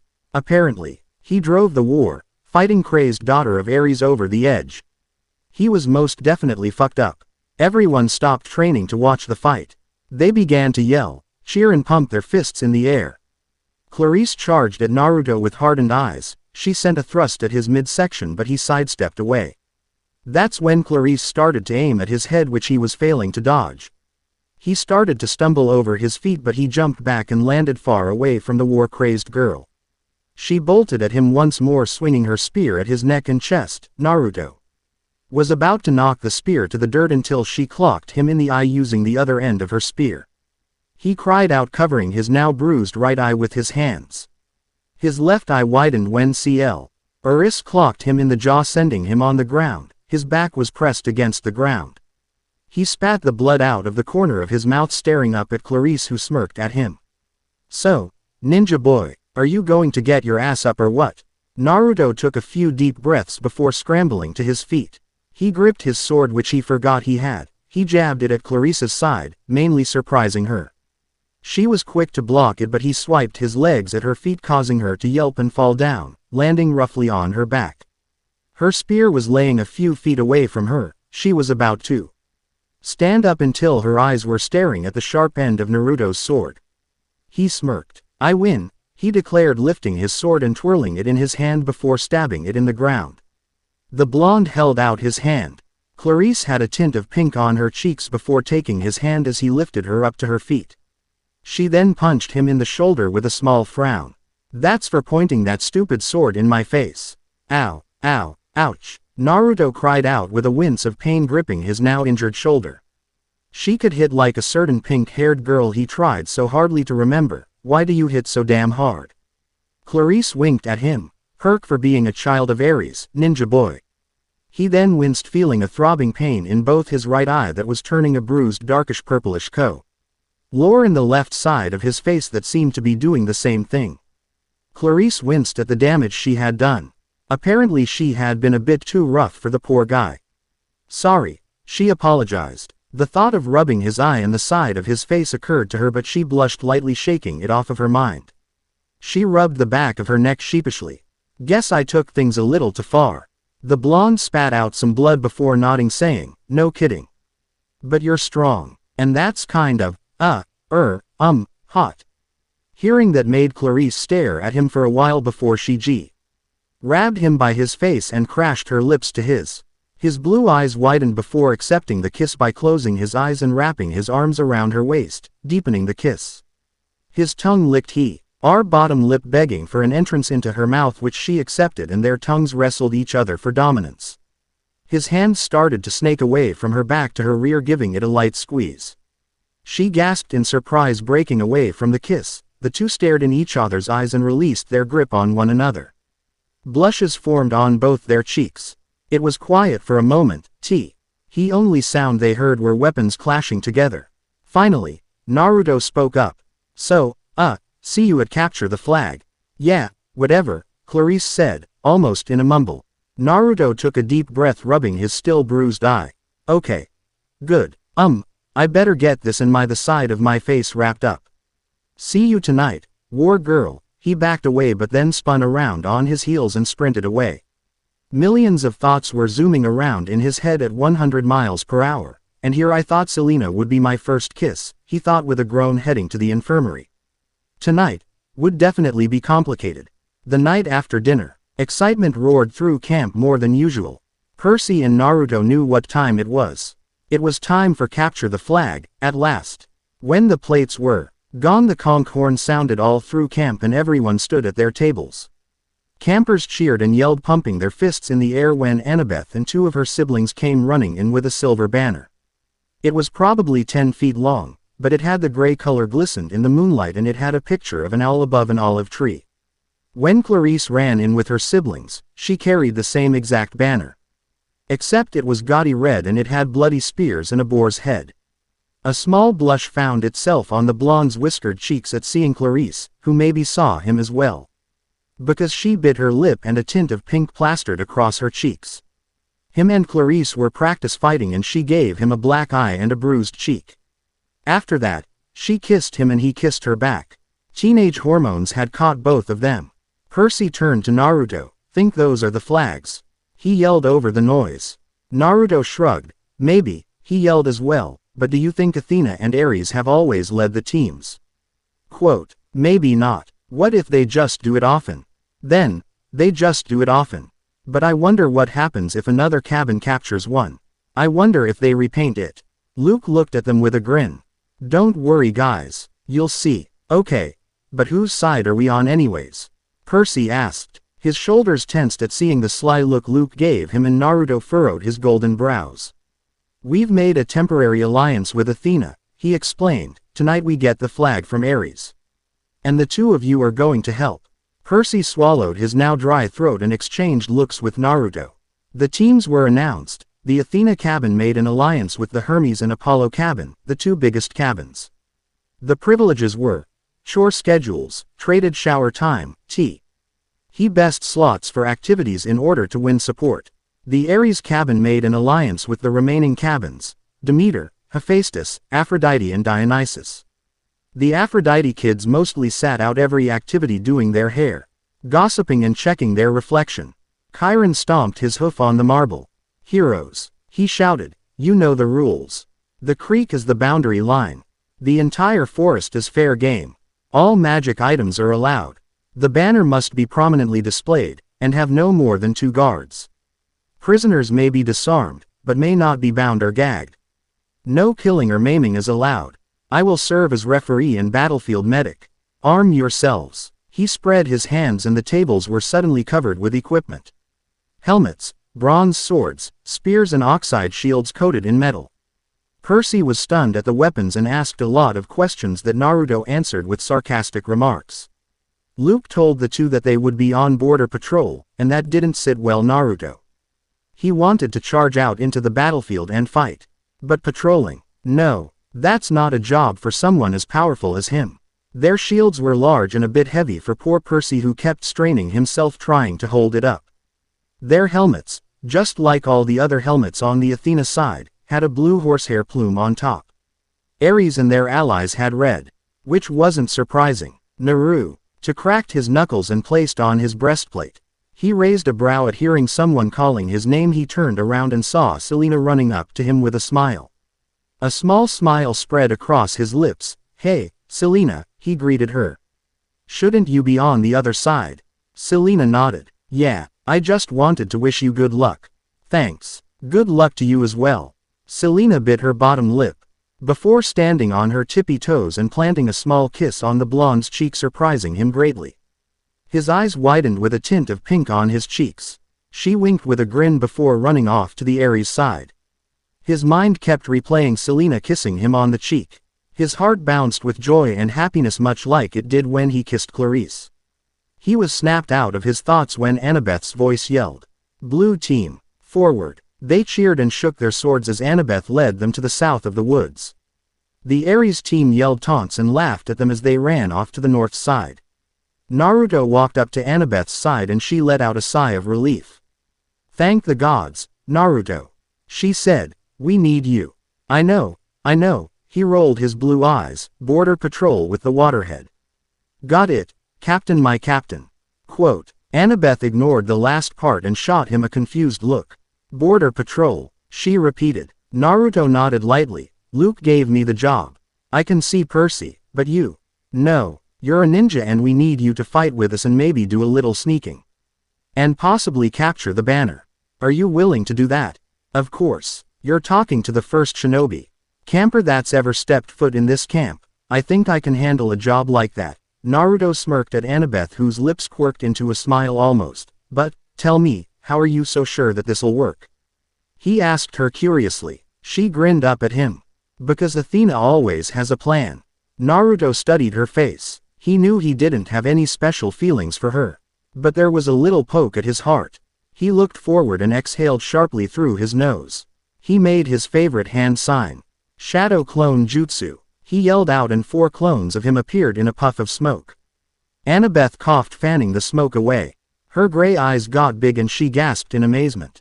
"Amazing," she said, poking the clones in their shoulders. "Solid clones." The clones frowned at her in aggravation from the poking. She stopped but poked them one last time before stopping for good. "Yeah, my favorite jutsu," Naruto said. He then gripped his sword, "aside from the Rasengan, which is my trademark jutsu." "Astounding. Naruto, where are you from exactly?" His expression darkened at that. He knew where he was.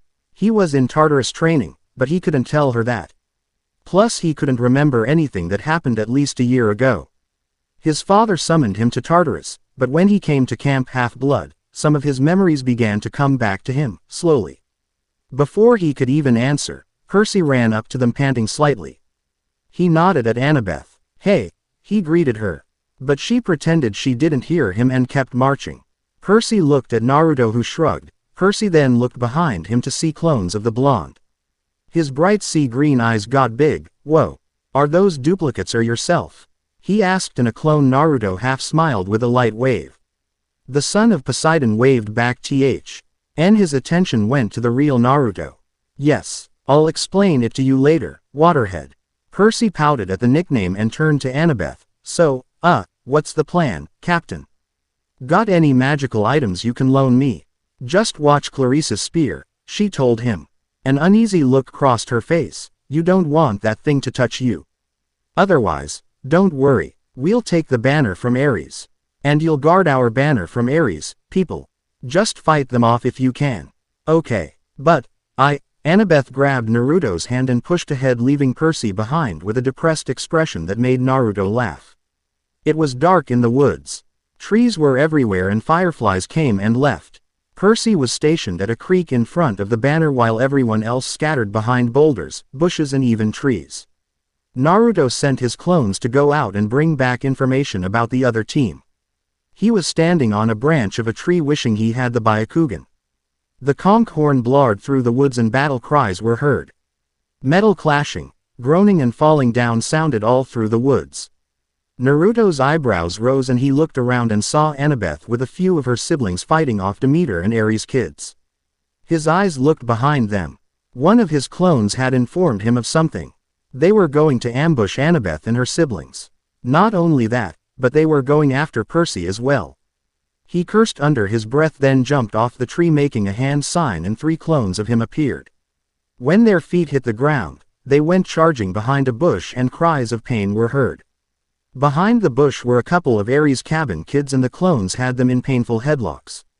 "Take 'em down, boss," a Naruto clone asked, hopefully.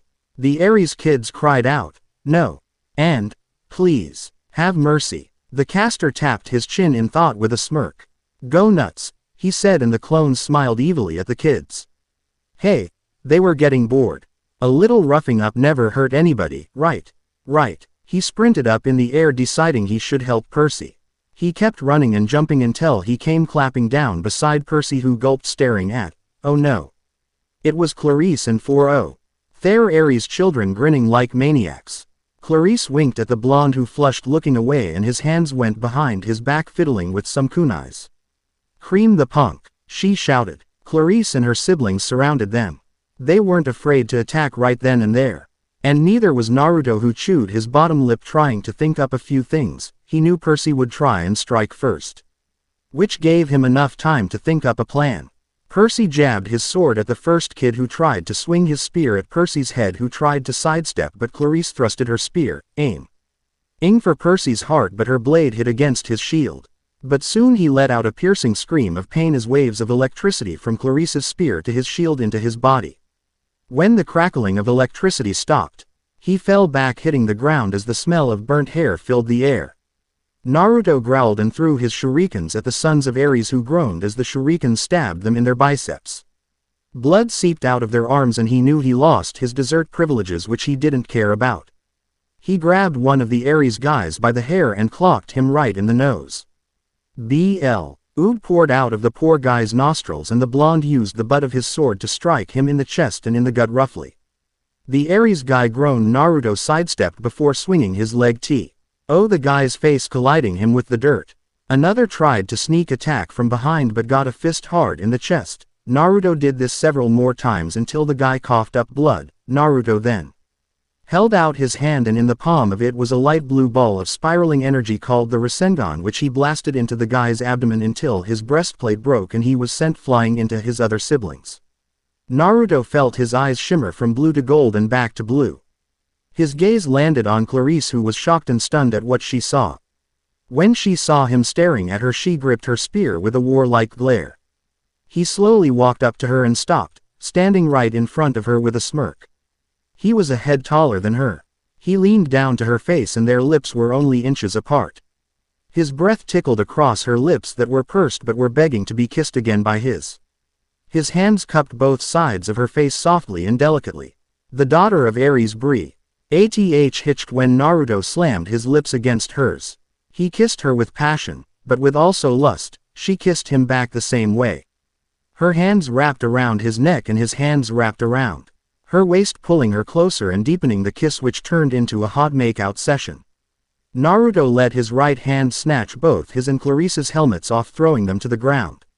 His tongue licked all around her bottom lip, pleading to get in, which she accepted by opening her mouth, letting his tongue roam all around her mouth.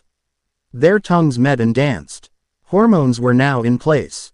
Naruto pulled his breastplate off his body and did the same to his shirt, revealing his well-defined toned body. Naruto backed Clarice against a tree so that he could rip her breastplate off. His hands went inside her shirt to rub her abdomen and she moaned into the kiss and gripped his hair, wanting more. His hands went up farther and squeezed her bra-covered breasts, and Clarice moaned even louder. Her tongue pinned down his, needing more. She shifted her legs a little, feeling a warmth in her core. He began to massage her breasts that were locked inside her black bra. He broke the kiss to move down to her neck. He nipped at it and planted soft kisses on it. Then he sucked and bit down into her neck, and she moaned. Clarice's eyes were closed, so she didn't know what was going on beyond her sight. But she did stop moaning after hearing the sound of cheers and clapping.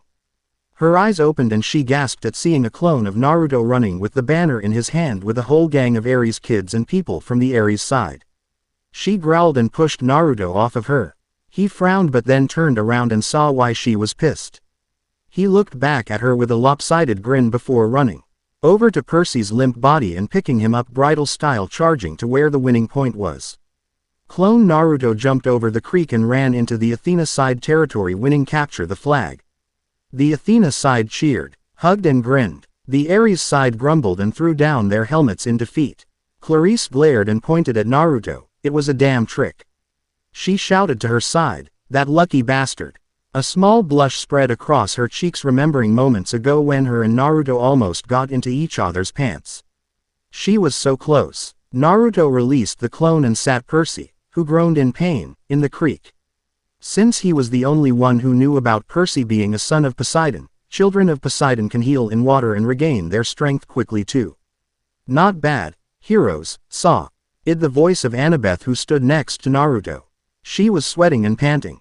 Scratches were all over her face and body. In her hand was a Yankees cap and she exhaled before looking at Percy. "So, you let others fight your battles?" she asked, with a small frown. Percy looked up at her with narrowed bright sea-green eyes. "You set me up," he accused her, and Naruto gasped dramatically. "You put me here because you knew Clarice would come for me. While you sent Naruto's clones around, and so one of them could get the flag. You had the whole damn thing figured out to perfection." Annabeth stared at him for a while before shrugging. "Athena always has a plan. A plan to get me bulldozed or worse," Percy muttered under his breath. "Besides, you aren't even Athena, so stop trying to act like you are."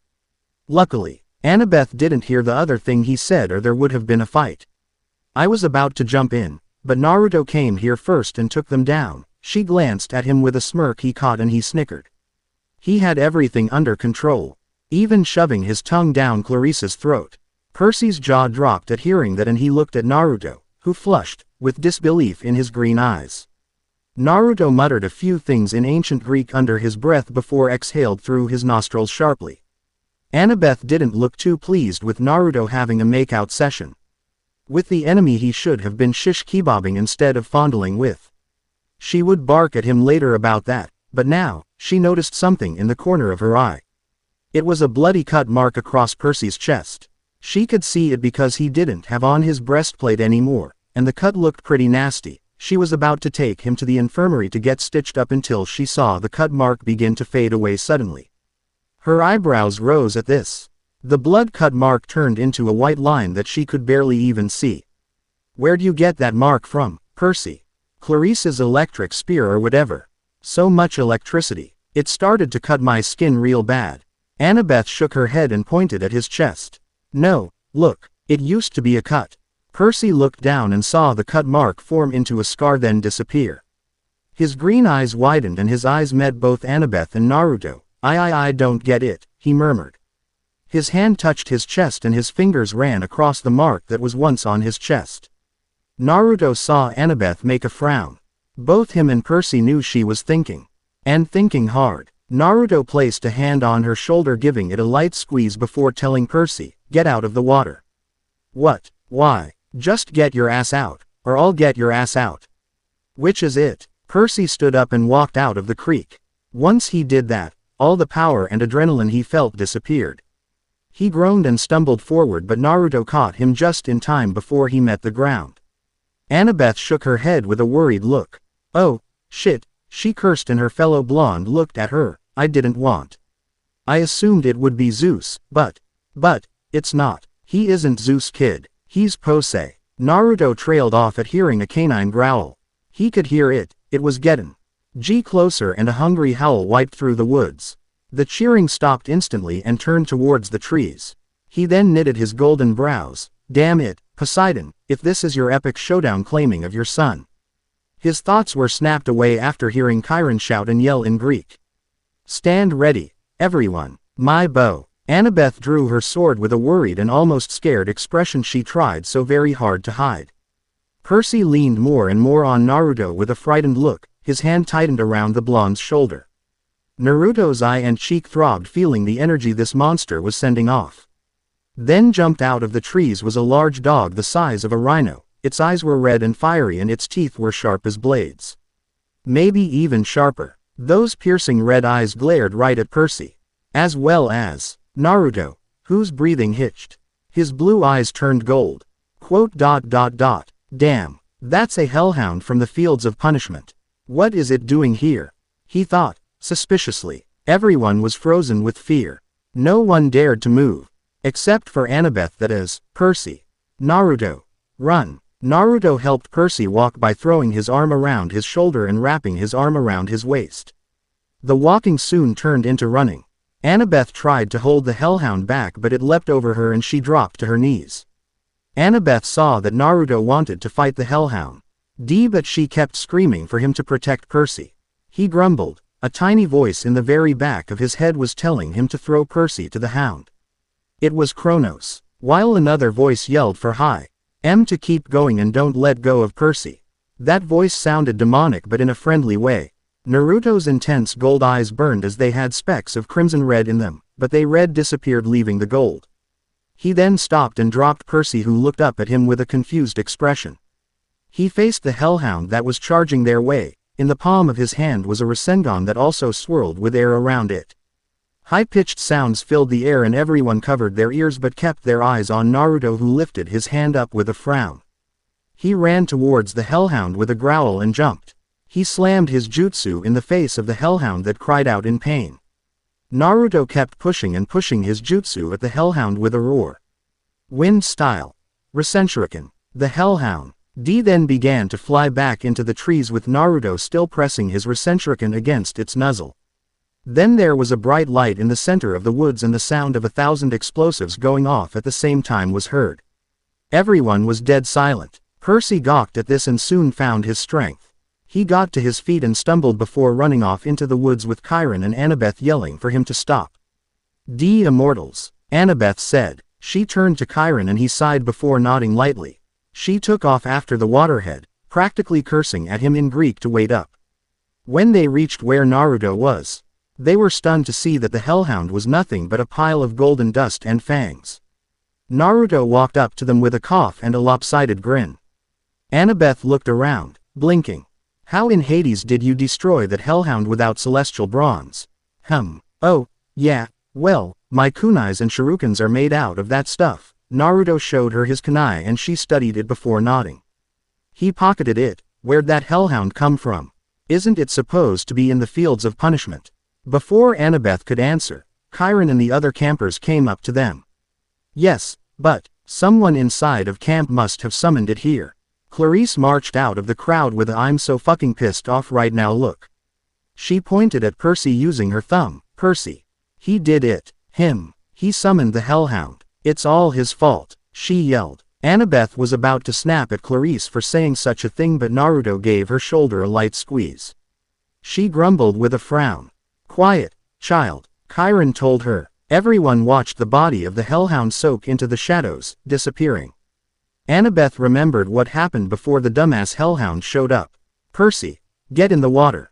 Right there, she told him, pointing at a creek that flowed with rocks in it. No, why, I'm not hurt, Percy said stubbornly. Oh, for crying out loud, Naruto drew his kunai and cut Percy across the face. Percy screamed out clutching his face. Naruto then cut him across his shoulder and bicep drawing even more bloody cuts. Annabeth looked at her fellow blonde with a frown. Naruto pocketed his kunai. There, now you're hurt so go and take your scrawny ass over to that creek. Percy winced feeling the bloody cut mark across his face sting and burn. He stepped into the creek feeling powerful like he did once before. The campers gathered around them. The cut across his face sealed closed as well as the ones on his shoulder and bicep. Everyone except for Naruto and Annabeth gasped. Look. I don't know why. Percy tried to apologize. I'm sorry. Save your breath, Waterhead. Naruto pointed above his head. Looks like your daddy finally claimed you. Percy looked up. Above his head was a fading green light. He could still make it out. It was a hologram of a gleaming and glowing bright green sign. A trident was spinning around his head. He was a child of one of the big three. Poseidon. Your father. Oh my gods, Annabeth muttered, this really isn't good. Then it is determined, Chiron announced.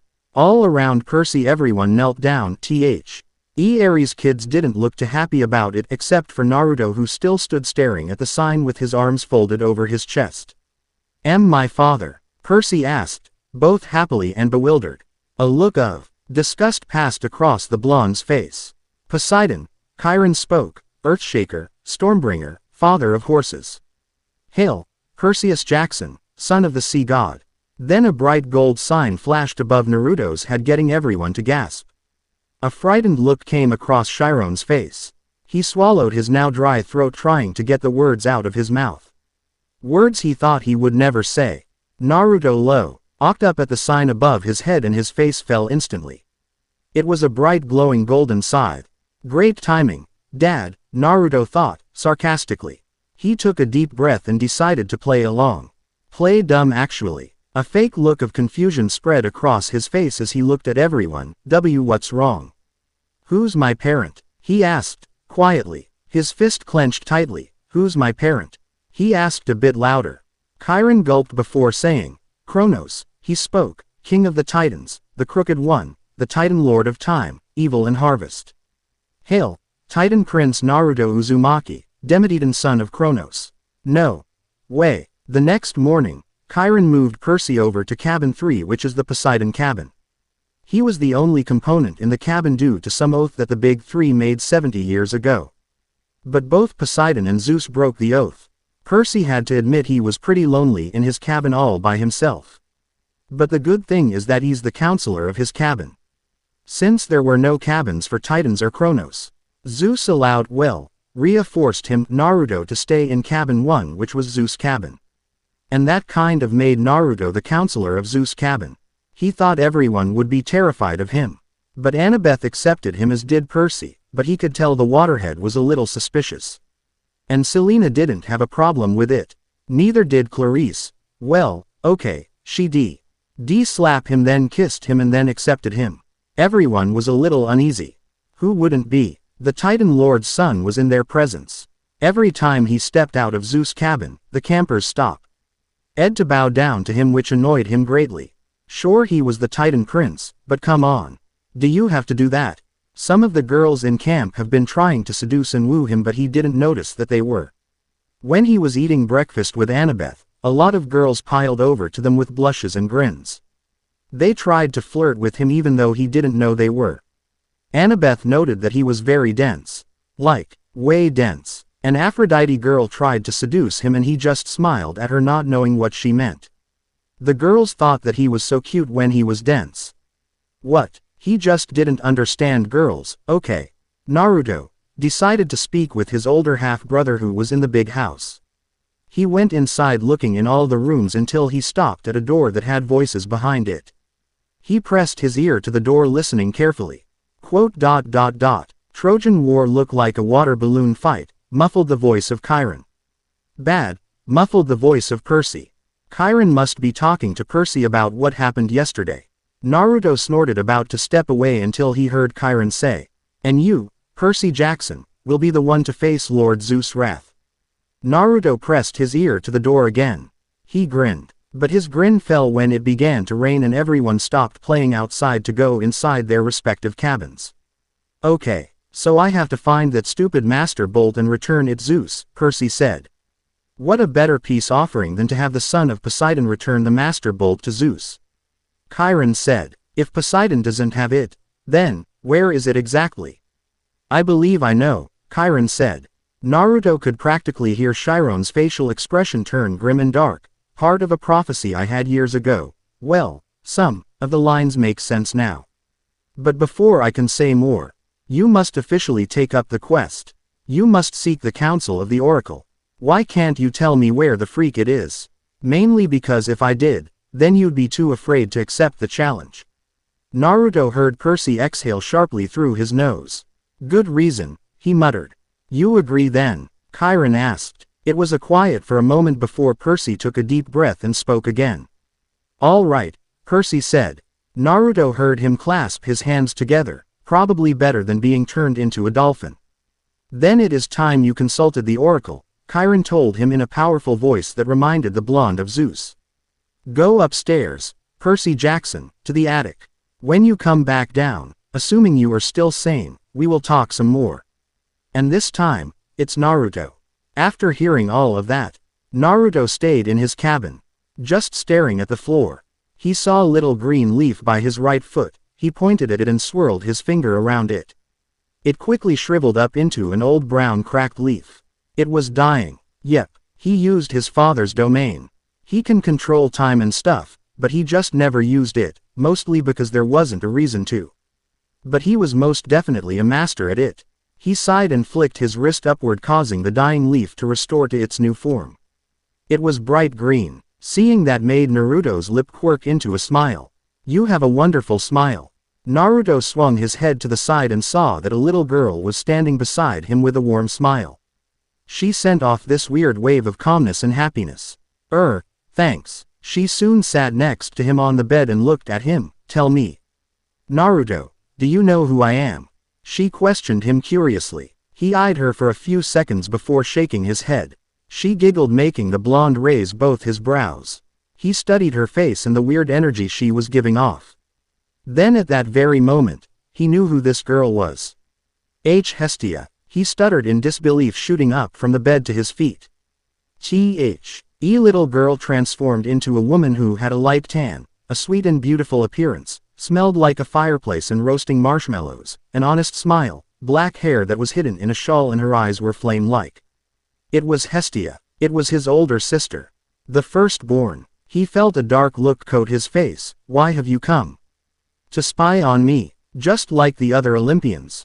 Thanks, he told her with dry sarcasm.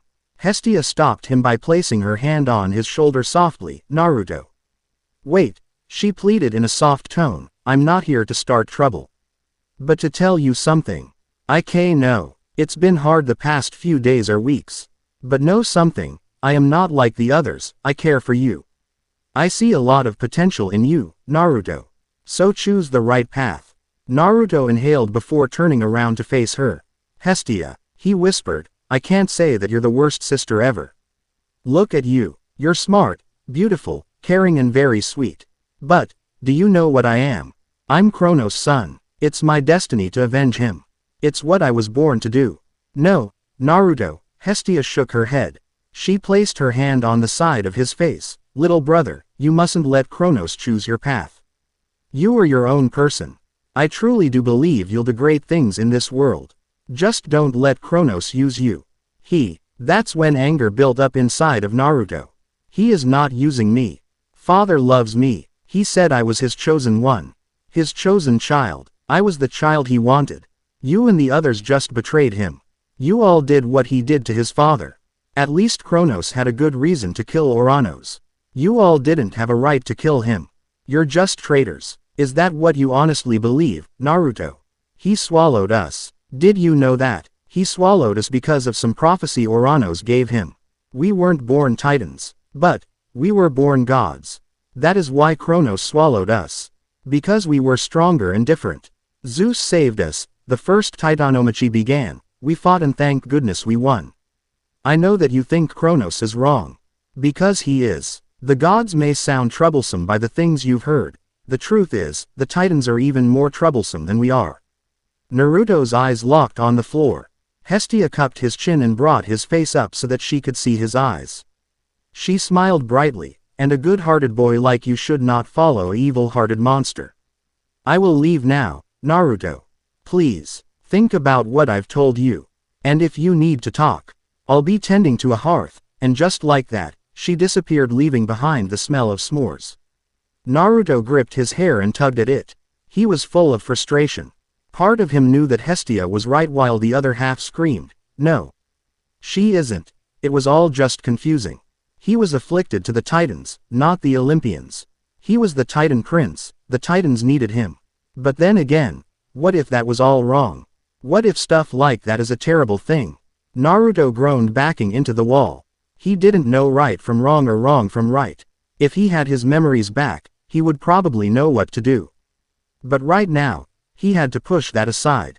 Because he had to join that quest Percy is going on. Naruto was right where he was before and overheard Chiron and Percy talking once more. The son of the sea god, Chiron was saying, your father's bitterest rival is Zeus, lord of the sky. Your mother knew better than to trust you in an airplane. You would be in Zeus's domain. You would never come down again alive. Naruto scoffed to himself, wouldn't that be a good thing? He thought, then continued listening. He jumped at the sound of lightning crackling outside as well as the thunder booming. Okay, Percy said, then, I'll just travel overland. That's right, Chiron said, and Naruto thought he may have added a nod in saying that. Naruto opened the door into the room with a smirk, surprising Chiron, Percy and Grover. He threw his arms around the back of his neck. Son of Poseidon, I beg of you, let me join your ridiculous quest or I'll pound my fist into your head. Percy blinked but smirked. Are you sure you're up for it? He asked the blonde. Yuto rolled his blue orbs and held out his fist, which Percy bumped with his own. Percy nodded over at Grover. G-man's comin' too. The air behind Chiron shimmered. And Annabeth appeared with her Yankees cap. I've been waiting a very long time for a quest, Seaweed Brain. She placed her cap in her back pocket and earned a snicker from Naruto and a pout from Percy because of the nickname. Athena is no fan of Poseidon. But if you're going to save the world along with those two idiots, Grover bleated with a frown, and Naruto furrowed his brows at her, then I may as well come along to make sure neither of you three mess it up. Especially you, Seaweed Brain. Percy grinned at her. If you do say so yourself, he said. Do you at least have a plan, wise girl? The younger blonde's cheeks burned and she growled. Do you want my help or not? She snapped. Duh, Percy said, and she managed to smile. A quartet. That'll work, right, Chiron?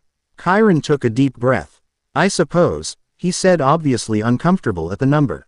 But usually it's supposed to be 3 members. More than 3 is deadly and dangerous. Many things are bound to happen. I just hope that you are all ready. Naruto looked at his quest members with a half smile. Yeah, he shrugged, I think we're ready. No, I know we're ready. Right, G-man, wise girl, Seaweed Brain, excellent. Then, Chiron said with a small smile, this afternoon. We can take you as far as the bus terminal in Manhattan. After that, sadly, you are all on your own. Naruto and Grover jumped at the sound of thunder booming loudly in the dark sky. Rain poured down from the sky and lightning began to flash more and more. All right, no time to waste. I believe you all should get packing, Chiron told them. Don't worry, big bro, we'll handle everything. We promise. Naruto winked at Chiron, who managed to wink back. Yeah, they were definitely going to return Zeus's Master Bolt. Naruto was currently in his cabin packing for the big quest. It didn't take him long since he didn't have a lot of things. He had an extra change of clothes and toothpaste along with toothbrush. Some girls even found him and the rest a backpack to place their stuff in. The color of his backpack was bright orange, which made his face light up with a huge grin since orange was his favorite color. He was obsessed with it, just like he was obsessed with ramen. Girls even loaned him 200 mortal dollars and 30 drachmas, which made him thank all of them. They giggled and squealed with excitement and ran off. He raised a brow and thought, girls are weird. He shouldered his backpack and remembered when Chiron gave him, Annabeth and Percy, a canteen filled with nectar and a Ziploc bag full of ambrosia squares. It was only to be used in emergencies when they were badly hurt. Percy was bringing the same thing Naruto was bringing, while Annabeth was bringing her Yankees cap, which was a 12th birthday present from her mother Athena, a book on architecture written in ancient Greek for when she got bored, and a long bronze knife hidden in her sleeve. Percy thought she was a nerd, but a pretty and dangerous one. Grover brought a Rasta-style cap to hide his horns. Fake feet to pass as a human. His backpack, that Naruto admired so much because it was orange just like his, was full of scraps of metal and apples to eat. In his pocket was a D pipe that his daddy goat carved for him, plus he only knew a few songs to it. The songs were terrible on reed pipes that Naruto threatened to crush it with his bare hands. When it was time to leave, the four waved goodbye to the campers that waved back. A large group of girls cried out for Naruto to return back to camp safely, which he smiled to.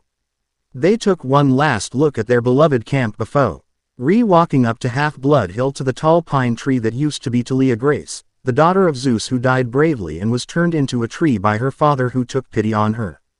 Chiron waited for them in his wheelchair form along with a beach guy who had eyes all over his face, neck and hands. He had tan skin and surfer blonde hair. He was also wearing a chauffeur's uniform. Naruto found he guy a little cool to have eyes all over his body. No one could sneak attack him.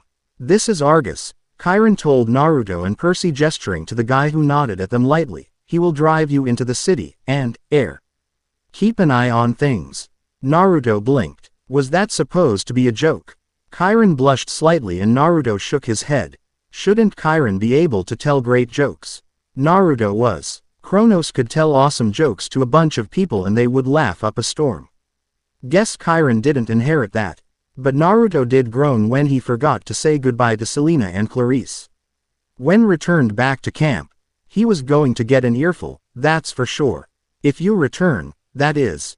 Hissed a low, cold, deep voice. Naruto looked around after he heard the voice.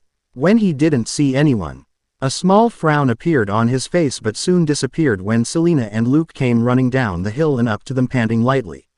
He saw that Luke was carrying a pair of running shoes, and that Selena had a silver necklace with a crimson red heart on it. Hey, Naruto greeted her with a smile and a small blush. Hey, yourself, Selena smiled at him. I wanted to give you something for your quest and say goodbye. She handed him the necklace and he grinned taking it.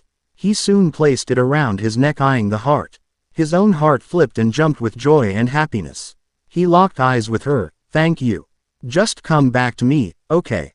Clarice would have come but she was having issues with the Hermes cabin. They were pranking her cabin. Naruto shook his head with an amused look.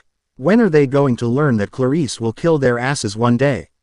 Selena's smile turned small. She hesitated but pulled the blonde into a loving hug, surprising him, but he returned it by hugging her back tightly. He wanted to stay like this with her for a while, but he broke the hug to eye her kissable lips. He brought his lips down to hers. At first, it was slow and steady. They soon fastened the pace by pouring their feelings out to each other. Selena licked his lip and he opened his mouth, letting their tongues fight. They kept tasting one another for a while before breaking the kiss. They grinned at each other. I'll come back. I promise you that. Naruto shot her a lopsided grin and a thumbs up, believe it. The daughter of Aphrodite giggled before pecking him on the cheek and running back to camp. Naruto stared at her leaving before he couldn't see her anymore. He sighed before turning to Luke, who was checking the shoes before going up to them panting. Hey, Luke greeted them. Glad I caught you guys on time. Annabeth blushed but tried her hardest to hide it. Naruto noticed that she did that a lot when he was around. I just wanted to tell you guys good luck, Luke said, and Naruto rolled his cerulean eyes, and I thought, maybe you could use these. He handed Percy the shoes and he studied them for a moment. They looked okay and a bit normal until Luke said, Maya. Small pure white birds' wings popped out of the side of the shoes and it startled Percy so much he dropped them. The wings flapped, making the shoes fly up from the ground. The wings flapped for some time before closing up and dropping to the ground. Awesome. Grover grinned, staring down at the shoes. Naruto stuffed his hands in his pockets before shrugging. Guess they're okay. He mumbled with his lips puckered to the side. Grover looked at Naruto with a shocked expression. Okay. They're amazing. Flying shoes. So what? Hermes has flying shoes, Naruto pointed out. Grover opened his mouth but nothing came out and Naruto flicked his forehead, causing him to bleat with a frown. Luke smiled. Yeah, those served me well when I was on my quest. It was a gift from Dad. Of course, I don't use them much these days. His expression turned sad. Naruto scoffed at that, earning him a glare from Annabeth, who swatted his arm. Naruto studied the scar on Luke's face. He thought that maybe the scar came from the failed quest he told them about. The scar was a huge reminder of that quest that did not end well. Naruto knew that Luke deserved it. Listen, Percy, Naruto. Luke began with an uncomfortable look. Naruto arched his brow. A lot of hopes are riding on you guys. So just kill some monster for me, all right. Him and Percy shook his hands while Naruto growled at him. Luke shot him a glare, causing Naruto to hold himself back from killing the son of Hermes instantly. Luke rubbed Grover's head between his horns and gave Annabeth a hug. She looked as if she might pass out with a dreamy look on her face. Luke then went running back towards camp, causing Naruto to have a thankful look on his face. Without even looking, he smirked and told Annabeth, "You're hyperventilating, wise girl." "No, I'm not." "Yes, you are." Shut up," she grumbled with her arms crossed over her chest. Percy turned to Chiron with a disappointed look, holding up the flying shoes. "I won't be able to use these. Will I?" Naruto stepped to his side, with a shake of his head. "No. You can. That is, if you want to blast it into a million of pieces, so, go ahead. Be my guest, Waterhead." The son of the sea god knitted his brows at the blonde. "Sorry. But I'm just saying, you'll be in my brother's domain if you use those shoes." The dark-haired teen sighed before having an idea. He handed Grover the shoes with a half-smile. "Here, Grover, since I can't use them, how about you use them?" Grover's eyes widened. "Me, really?" Percy soon had laced the shoes and told Grover he was ready for takeoff. Percy saluted his best friend with his chest puffed out, and Grover did the same. He grinned excitedly and shouted to the shoes, "Maya." The wings opened up and flapped. Grover cried out as he began to fly around. Not knowing how to control the shoes, he flew high up and swooped down. He bleated, covering his eyes. "Practice, Grover," Chiron called out to the flying satyr. "You just need practice." Grover then started flying towards the van, bleeding non-stop. Before Naruto and Percy could follow him, Chiron pulled them back with a sigh. "I should have trained you better, Percy. You, Naruto, you are okay, but you need to also learn your Demetitan abilities. You may be able to do them, but do you know how to control them? Some you can control, but others, our father is known as the most powerful titan of them all. He has exceptional powers that may be hard to control." Naruto had to admit, he was a bit rusty on some of the powers his father had. Controlling time, he was great at that. But others, not so great. Theseus, Jason, Achilles, Hercules, they all had their training, Chiron told the two boys. That's okay. I just wish. What am I thinking? Chiron cried. I can't let you get away without this. He pulled a pen from out of his coat pocket and handed it to Percy. It was black ink and a ballpoint. Gee, Percy mumbled. Sarcasm found its way to his voice. Thanks. A pen. Wow, I love this. Percy, that's a gift from your father. I've kept it for years, not knowing who you were, who I was waiting for. But the prophecy is clear to me now. You are the one, Chiron said. Percy took the cap off the pen and it grew longer and heavier. It was a shimmering bronze sword, with a double-edged blade, a leather-wrapped grip and a flat hilt riveted with golden studs. A small smile found its way on Chiron's lips. The sword has a long and tragic history that we need not go into. Its name is Anaklusmos, Riptide. Percy translated, studying his new sword. Naruto eyed it some himself. He was a little jealous he didn't get anything. Chiron saw the look on his little half-brother's face and chuckled lightly to himself. And for you, Naruto. His eye quickly looked at Chiron and his ears perked up instantly. Chiron grabbed something from under his wheelchair and handed it to the blonde whose eyes got big. It was a bright gold sword that sparkled in the light. Its grip was bandaged, the hilt looked sharp like a hellhound's tooth, and engraved on the side of it was the Uzumaki clan symbol. Naruto gripped the sword and felt much calmer. Its name is Exosia. Naruto arched his brow. You mean, the name in English is power? Chiron nodded and the blonde twirled his new sword in his hand. All right. It actually showed up here anonymously. Every time a camper tried to have it or use it, bad things would happen. At that moment, I knew it had to be given to the right person. And when you showed up, I thought, well, you are the only one who can have it. It looks like it was made for you, the centaur told him. Percy then looked uncomfortable. He said, I love this sword and all, but what happens when it's in pen form and I somehow lose it? You can't. Quote, can't what? Lose the pen. It is enchanted. It will always reappear in your pocket. Try it. Percy was hesitant, but Naruto grabbed the pen from his hand and threw it far away.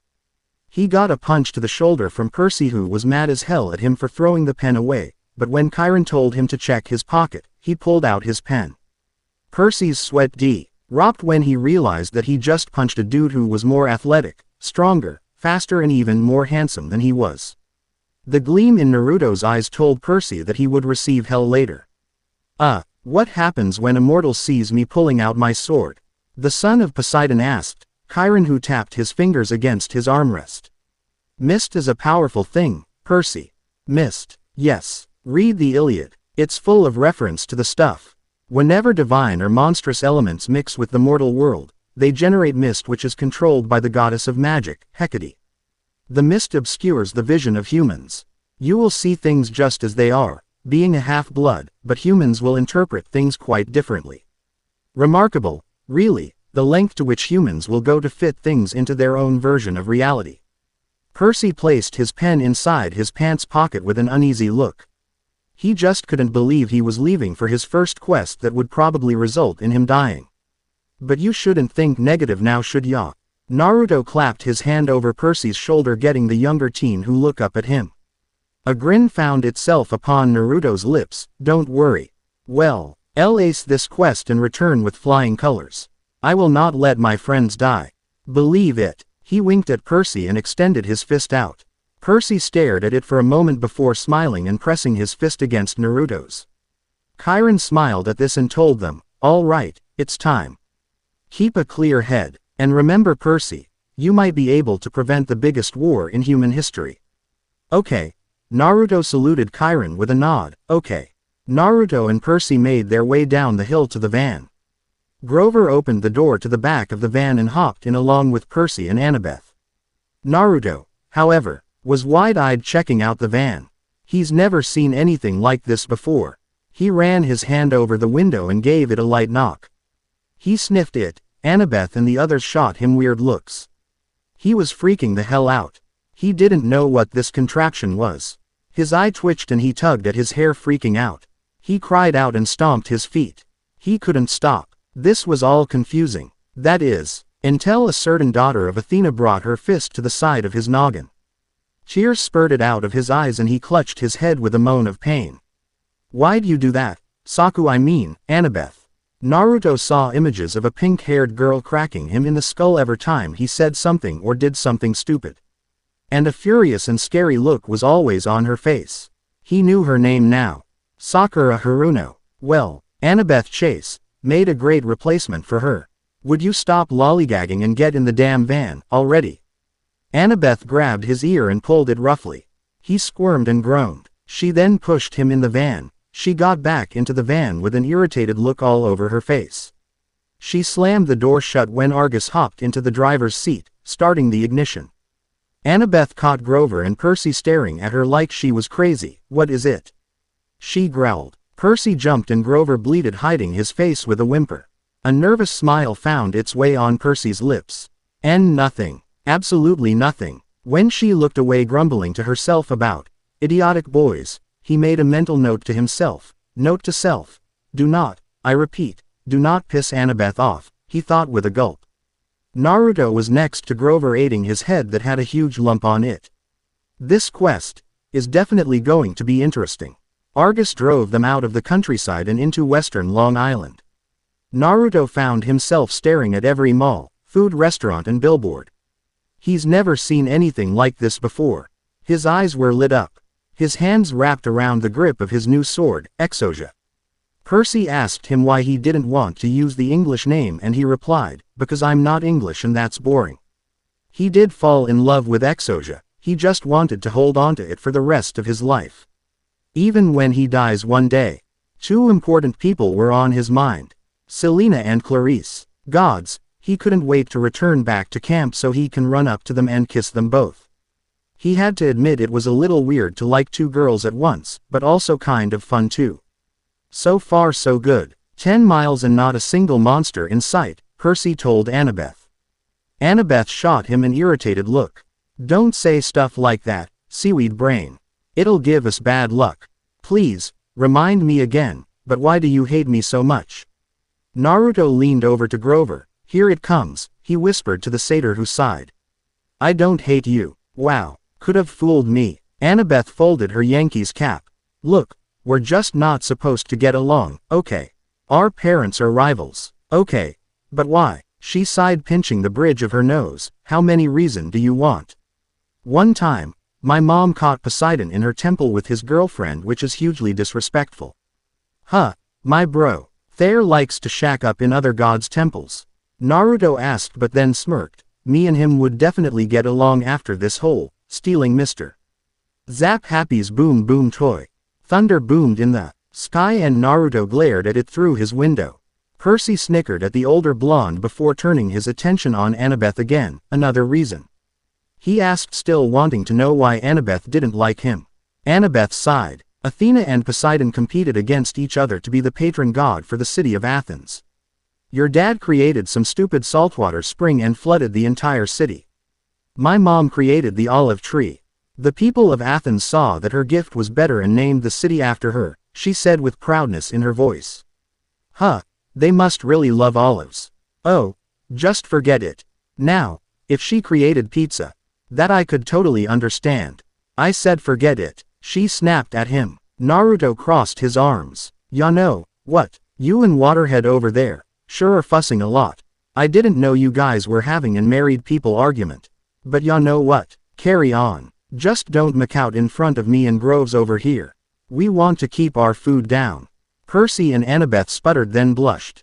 They glared at Naruto, who burst out in laughter. Then the two glared at each other and looked away with burning cheeks. Traffic slowed them down in Queens. By the time they got into Manhattan, it was raining and the sun was setting. Argus dropped the kids off at Greyhound Station on the Upper East Side. Naruto checked out a soggy flyer on a mailbox that had a picture of a smiling Percy on it. Naruto squinted his eyes trying to read it. The words floated and swirled around, switching places. It read, Eva Uyo niece HTSIOB. He squeezed his eyes shut and shook his head. Pened his eyes and tried to read it again. It now read, Have you seen this boy? He raised a blonde brow but quickly looked away when Percy saw the flyer and ripped it down before Annabeth and Grover could notice. He narrowed his blue orbs at his nephew. Just what was he hiding? Argus unloaded their bags and made sure they got their bus tickets. He then got back in the van and drove off. The eye on the back of his hand, watching them as he went further down the road. Naruto heard Grover and Percy chatting about the sea boy's mother. How she married this dude named Smelly Gabe just to protect Psy from monsters that tried to attack him. How stinky and smelly Gabe was. Percy mother, Sally, must have truly loved him if she was willing to do all of that just for one child. Naruto thought about his mother. His father told him that her name was Kushina Uzumaki. A fun, loudmouthed, hot-headed, strong, brash and fearless woman who loved him very much. He then grunted when an image of a woman with a kind and goofy smile, violet eyes, long beautiful flowing red hair and pale skin popped into his mind. When he first met her when he was just 16, he met her in his mindscape when he was trying to control this thing sealed inside called Nine Tails. He remembered what they were talking about. Her childhood, how she met Kronos, whose alias was Minato Namikaze, and the night he was born. He then saw an image of a giant fox with 9 tails and a demonic red eyes and slit pupils. They didn't see eye to eye at first, but during time, they became the best of friends. Naruto tried to wonder where Kurama was now. He knew that he was still sealed inside of him, but why couldn't he sense him? It's like something or someone blocked Kurama off from him. The rain kept coming down, a bit harder this time. The four got restless waiting for the bus and decided to use one of Grover's apples to play hacky sack. Naruto asked how to play, and when Annabeth demonstrated, he took the apple and bounced it on his head, feet, knee, elbow, nose and index finger. Annabeth looked impressed and bounced the apple on her knee, elbow, shoulder. She just bounced it anywhere. Percy tried to do it like the two blondes, but the apple bounced off his knee and headed straight towards Grover's mouth. Grover gasped and chomped down into the apple. He swallowed it, seeds, core, stem and all. He then blushed and tried to apologize. But the three just stared at him for a few seconds then shared good laugh. Naruto praised Grover's abilities of eating something in just one bite. That slow bus finally showed up. The quartet stood in a line to board. Grover to look around, sniffing the air wildly, getting people on the bus to look at him oddly. Naruto shoved him, earning a bleat from him and a frown. Naruto told Grover to knock it off. What the hell is wrong with you? Naruto demanded in a whisper. I smell my favorite food, Grover responded in a whisper, enchiladas. But then again, I smell something else. Maybe it's nothing. Something isn't right. Everything and everyone is acting strange. Grover kept looking around while chewing on his bottom lip. Annabeth kept slapping her magical cap against her thigh, and Percy was looking over his shoulder wondering what was going on. A popping noise rang through Naruto's ear, the same noise he got whenever he sensed a monster. One of the perks of being a son of Kronos. His father controlled monsters and Naruto could sense when one was around. His hand reached into his rectangular black pouch that was strapped to his right thigh. He pulled out a kunai and hid it inside his sleeve with a solemn look. Annabeth pushed Naruto and Percy in a seat with her while Grover jumped in a seat that was across from them. She clamped her hands down on both boys' knees. Naruto. Percy. An old lady had just boarded the bus. She wore a crumpled velvet dress, lace gloves, a shapeless orange knit that shadowed her face, and she carried a big paisley purse. When she tilted her head up, Percy shrunk down in his seat and his breathing sped up. The whiskered teen saw this, and Percy had met this person or thing before. Behind her were two other old ladies, same evil look, same gnarled hands. Same dress, same bag, same gloves. Triplets from hell. They sat in the front row, right behind the driver. The two on aisle crossed their legs over the walkway, making an X and also signaling, "No one gets off here alive." The bus pulled off, heading down the wet, cold road. Damn it, she didn't stay dead long. Percy whispered to Annabeth, "I thought you said they could be dispelled for a lifetime." "I said if you're lucky," Annabeth said. She rolled her shoulders. "Obviously you aren't." Naruto narrowed his blue eyes at the three old grannies. His blue eyes flashed to gold. "No kidding. Those are Furies. All three of them. Immortals." Grover whimpered with his face buried in his hands. "It's okay," Annabeth told Grover. It sounded like she was telling herself that, the Furies. The three worst monsters from the underworld. No problem. No problem. We'll just slip out the windows. They don't open." Grover whimpered more and more. "A back exit," she suggested. She looked back and found none, which caused her to deadpan. The whiskered teen growled, his gold eyes flashing with no fear at all. He punched his fist into his palm. "Fuck all of that. I'll just break this damn thing open myself. Then la-da-da, we're out. Now let me find a." "No," Annabeth frowned. "We'll bring attention to ourselves then." He grumbled, then sighed in defeat. "Fine. But if things go bad, I'm doing it." Quote, "They won't attack us with witnesses around," Percy said, "will they? The mist will do its magic and make the mortals see something other than that," Naruto reminded Percy, who slapped himself for asking such a stupid question. "But they'll see three old ladies killing us, won't they?" Annabeth had to think about it. "It's hard to say, really. But we can't count on mortals for help. Maybe an exit roof." She started to look on the roof but found nothing. They entered the Lincoln Tunnel and the bus went dark except for the little lights on the aisle. It was very quiet without the sound of rain hitting the roof of the bus and the windows. Old lady number 1 stood up and said like she had been rehearsing, "I need to use the restroom." Old lady number 2 nodded and said, "So do I." Old lady number 3 nodded and said, "So do I." They all started coming down the aisle. "I've got it." Annabeth handed her Yankees cap to Percy. "Take my hat." "Wait, what? You're the one they want. Just turn invisible and go up the aisle. Let them pass you. Maybe you can get to the front and get away." But you guys, there's an outside chance they may not notice us," Annabeth told him softly. "You're a son of one of the big three. Your smell is overpowering. I can't just leave you." Naruto twirled the kunai in his hand. "You don't have to. Because I'm coming with you. My father can control every monster known to Greek mythology.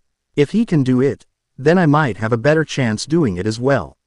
Plus I'm the Titan Prince, they might listen to me." Annabeth thought it over and nodded. He does have a point. Just make sure you know what you're doing, she said to her fellow blonde who winked at her. Don't worry about me, I've got everything under control. Naruto looked at Percy and waved for him. Come on, Percy, let's do this. Percy liked the new nickname. Percy. It suited him. He placed on the invisibility cap and his entire body disappeared. He began to creep down the aisle with Naruto following behind him, hopping from one seat to the next.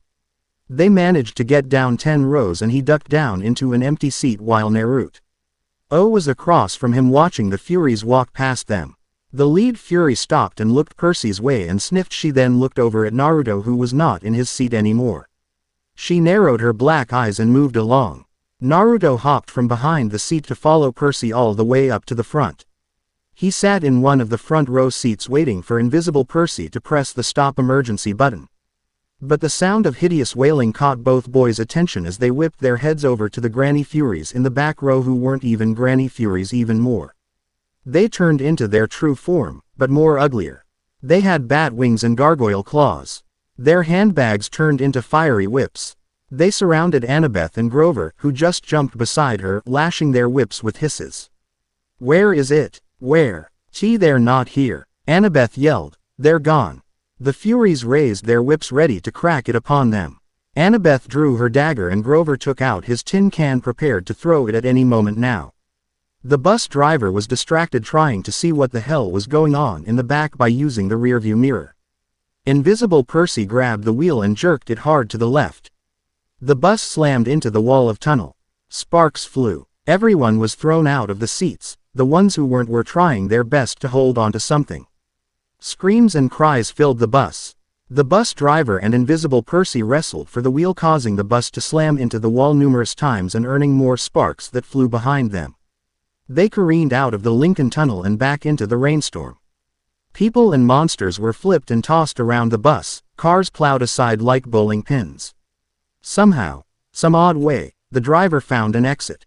They shot off the highway, through half a dozen traffic lights, and ended up barreling down one of those New Jersey rural roads where you can't believe there's so much nothing right across the river from New York. There were woods to their left, the Hudson River to their right, and the bus driver looked to be heading towards the river. Naruto shot up from his seat and crashed down on the emergency brakes. The bus spun a full circle around the wet ground until it crashed into the trees. The emergency lights flashed on, the doors creaked open. The bus driver was the first to jump out, and then all the other people came running out as well. Naruto groaned sitting up. He shook his head, letting his vision become clear. He gasped at seeing the Furies regain their balance and begin to crack their whips out at Anna Beth, who jabbed her dagger at them and yelled in Greek, "Back the hell off." And Grover bleated with fear, throwing his tin cans. Invisible Percy took off the cap. He was ready to save them until he looked at the open door. He was free to go. But his friends needed him. Naruto grunted, staggering to his feet and making his favorite hand sign. Shadow Clone Jutsu. 2 duplicates of Naruto popped up behind in a puff of smoke. They yelled out, running towards the Furies, who turned their heads in his direction. The lead Fury hissed, cracking her whip out, ready to kick ass. But the scent he released and the gold eyes he flashed. The Furies hesitated and their black eyes widened. Clone 1 lunged forward at the second Fury, who lashed her whip out at the clone's side, causing it to poof away, and she did the same to the last clone. As the smoke cleared, in front of them stood Naruto, who narrowed his now golden eyes. Den de skotose after ta imathian. Epd imio yos tu kranu. Imio titan principa. Wypoklananti brosta mo apli tereta. You will not kill these demigods. Because I am the son of Kronos. Bow before me, mere monsters, Naruto spoke in ancient Greek. The Furies looked at one another, then cackled evilly. This made the quartet raise their brows. Why were they laughing? Damn it. Naruto is Kronos' son. They're supposed to listen to him. So what the hell was going on? The lead Yuri smirked, causing her to look way more ugly. We got word from Kronos, she said to Naruto, causing his eyes to grow bigger. He does not need you anymore. Since you apparently became a traitor to him and the Titans. Naruto grew worried and fearful. Ah, but do not worry, Demetitan, he said, we may kill you however we please. Did I betray, father? He wants me dead. Naruto thought, backing away some. He then felt a spark in his chest. He clutched his chest and gritted his teeth. He arched his right hand back until it began to spark with life, energy and chakra spiraled around in his palm, until it formed into the size of a ball. The blue shined and glowed with power. Naruto broke out into a sprint and roared out. He slammed the chakra onto the Furies, who screeched and hissed in pain. Big Ball Rasengan. The Furies were sent flying to the end of the bus. They groaned but stood back up, their whips lashing angrier and their talons ready. They came running towards Naruto, who made a hand sign ready to destroy these monsters once and for all until Percy jumped in front of the blonde with Riptide ready. The lead Fury whipped her whip out at Percy, making it wrap around his sword and bringing him face first to the floor of the bus. The other two Furies were about to lunge at Percy until Naruto grabbed both of their heads and crashed them into each other. The two Furies clutched their heads with hisses and groans. The third Fury regained herself and jumped out at Naruto, who plunged Exosia into her midsection, causing her to turn into golden dust instantly. He looked at his sword and smirked at his reflection. Annabeth got the lead Fury and had her in a chokehold while Grover snatched away her whip with a grin. Grover bleated with a wince. "Oh. Ow. Ow. Ouch," he cried out, throwing the whip from one hand to the other. "Hot. Hot. Hot tamale. Hot tamale." Percy stood up. He gasped at seeing the second Fury running towards him with her talons sharpened and drawn. She screamed out as she jumped forward, about to devour him, until he slashed Riptide on the side of her neck, causing her to screech and turn into golden dust. His eyes were widened and he panted, glancing at Riptide with gratefulness. The remaining Fury, the leader, was trying to get Annabeth off her back. She clawed, hissed, screeched, pulled, everything. But the daughter of Athena wasn't going to give up that easily. Grover then jumped to the floor and worked on tying the lead Fury's legs together with her own whip. Naruto let out a fierce battle cry before crashing into the lead Fury, football style. He tackled her into the aisle before he jumped back as she tried to flap her ugly bat wings to escape. But sadly, for her, there wasn't any room to do so. So she kept falling down on her face. Naruto SSED his arms with a shake of his head, watching her still try. "Come on, you're not going anywhere, so stop trying to escape. Zeus will destroy you all," she promised, now falling on the floor and staying there, finally. "And Hades will have your souls, half-bloods." "What do you mean by all of that? First, you're chit-chatting about my father and now you're doing the same with my brothers." A frown spread across the Titan Prince's face. "Whose side are you on anyways?" Before she could answer, Percy snapped at her in Latin, "Bracas meas vesamini." Naruto translated that in his mind and frowned, confusion written all over his face. Why would she want to eat Percy's pants? He still didn't get it. Thunder shook the bus and the hair on the back of the quartet's neck stood up. "Get out, now!" Annabeth yelled at Percy. The group rushed outside and found the other passengers running around, screaming, "We're going to die. God is ending the world," wandering around dazed or fussing at the driver. A Hawaiian-shirted tourist dude snapped their photos before they could put their weapons away. "Oh no, our bags." Grover realized, "We left our." The bus then exploded. The passengers ran for cover as the windows exploded. Shards flying everywhere. Lightning shredded a huge crater in the roof, but an angry wail inside told each of them that the last remaining Fury inside the bus was not dead yet. "Damn it." Annabeth cursed under her breath and looked at us. "We have to go. She's calling for reinforcements." That's when the group ran into the nearest woods, their foot stomping on the wet ground and their hair drenched in rain. The flames of the bus were behind them, but darkness was ahead. The rain began to drench their clothes until everything on their body was wet. Naruto panted, "So much for our first quest, Annabeth frowned slightly but hid a small pout. "Oh, shut up, Naruto." "Well, he is right." Percy agreed and Naruto nodded with his signature grin. "I swear to the gods. It's like you two idiots were meant for each other sometimes," the daughter of Athena grumbled. But Naruto wondered something even he didn't think he would ask himself or someone else. Will we even get out of this quest alive? Don't you all just wish you could blame something on a divine being that you can't see? Well, when you're a half-blood, you can pick any god or goddess from A to Z to blame on. A volcano erupting for no apparent reason. Ha, pick Hephaestus. Lightning crashing down on a bus to destroy 3 teenagers and a goat boy. Well, oh, well, try the king of the gods himself, Zeus. And those kids from the destroyed bus were walking through the woods along New Jersey riverbank. The glow of New York City making the night sky yellow behind them, and the smell of the Hudson reeking in their noses. Poor Grover was shivering and braying. His goat eyes were big and he whimpered. The 3 kindly ones, all 3 at once. Annabeth was still pulling the boys along saying, "Come on. The farther away we get, the better. All our money was back there," Percy reminded her, "our food and clothes.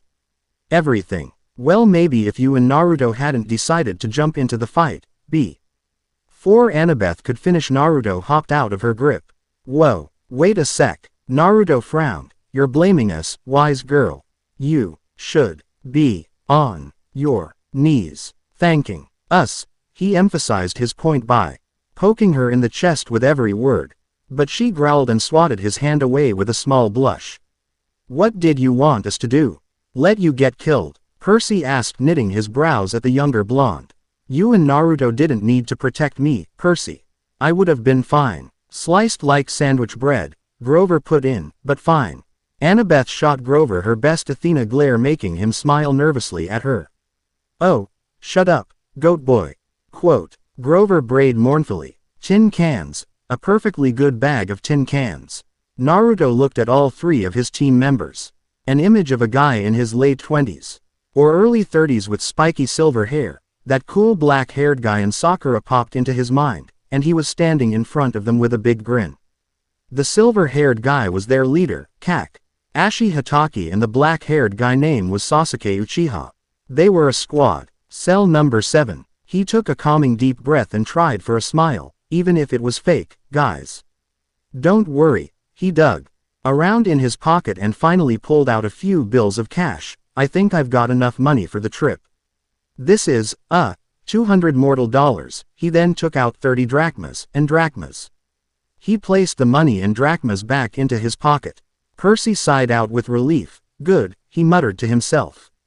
The quartet sloshed around mushy and sour-smelling ground.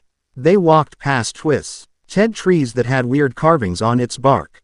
Everyone was silent for a while until Annabeth broke the quietness. Look, her voice faltered, causing Naruto to stare at her with a questionable look. I appreciate you and Percy coming back for us, okay. That was really brave of you guys. We're a team, right? Percy said, facing her with a small smile. Right, Naruto nodded. Plus, one time my sensei told me, those who break the rules are considered scum. His eyes looked at Percy, Grover and Annabeth. Hey, but he also said that those who abandon their comrades or friends are worse than scum. And I'll never abandon my friends, ya know. Hearing that made the others smile brightly at Naruto. It was good to know that he had their backs. It was silent for a few more silent steps until Annabeth broke it again.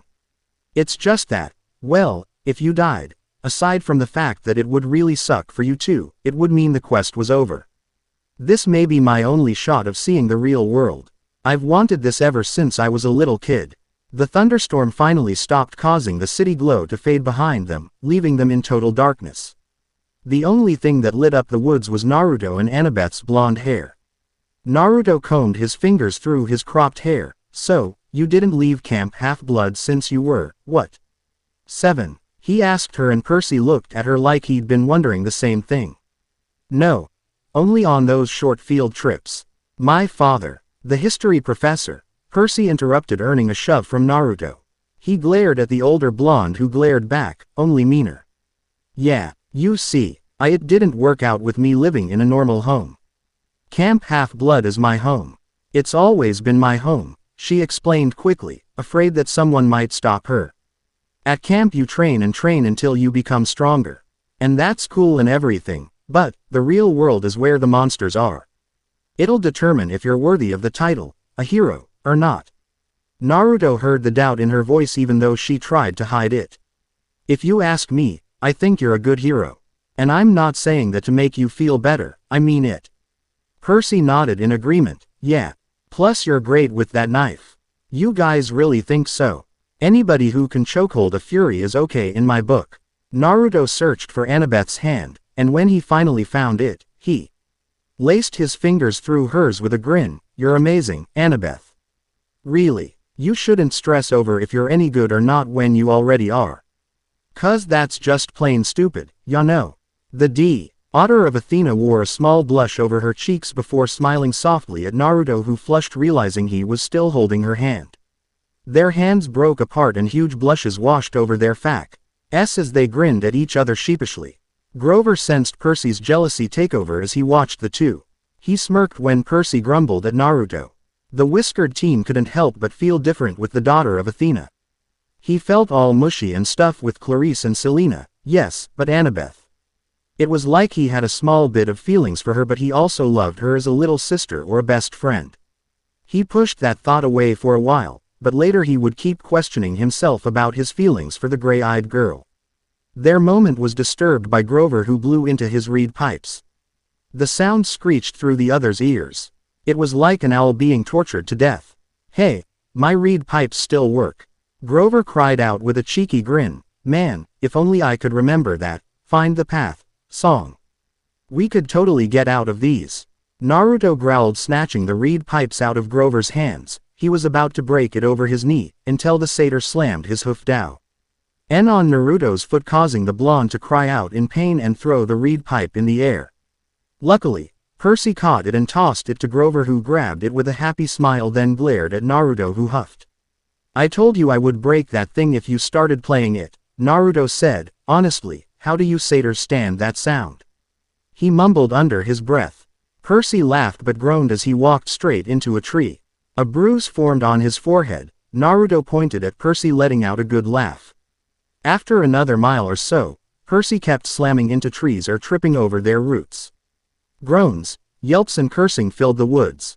There was suddenly light up ahead, the colors of a neon sign. The quartet could smell food making their mouths water. It was fried, delicious, greasy, mouth-watering food. They kept walking until they saw a deserted two-lane road through the trees. On the other side was a closed-down gas station, a tattered billboard for a 1990s movie, and one open business. That happened to be the source of the neon light shining and the good smell. Okay, so it wasn't a fast food restaurant.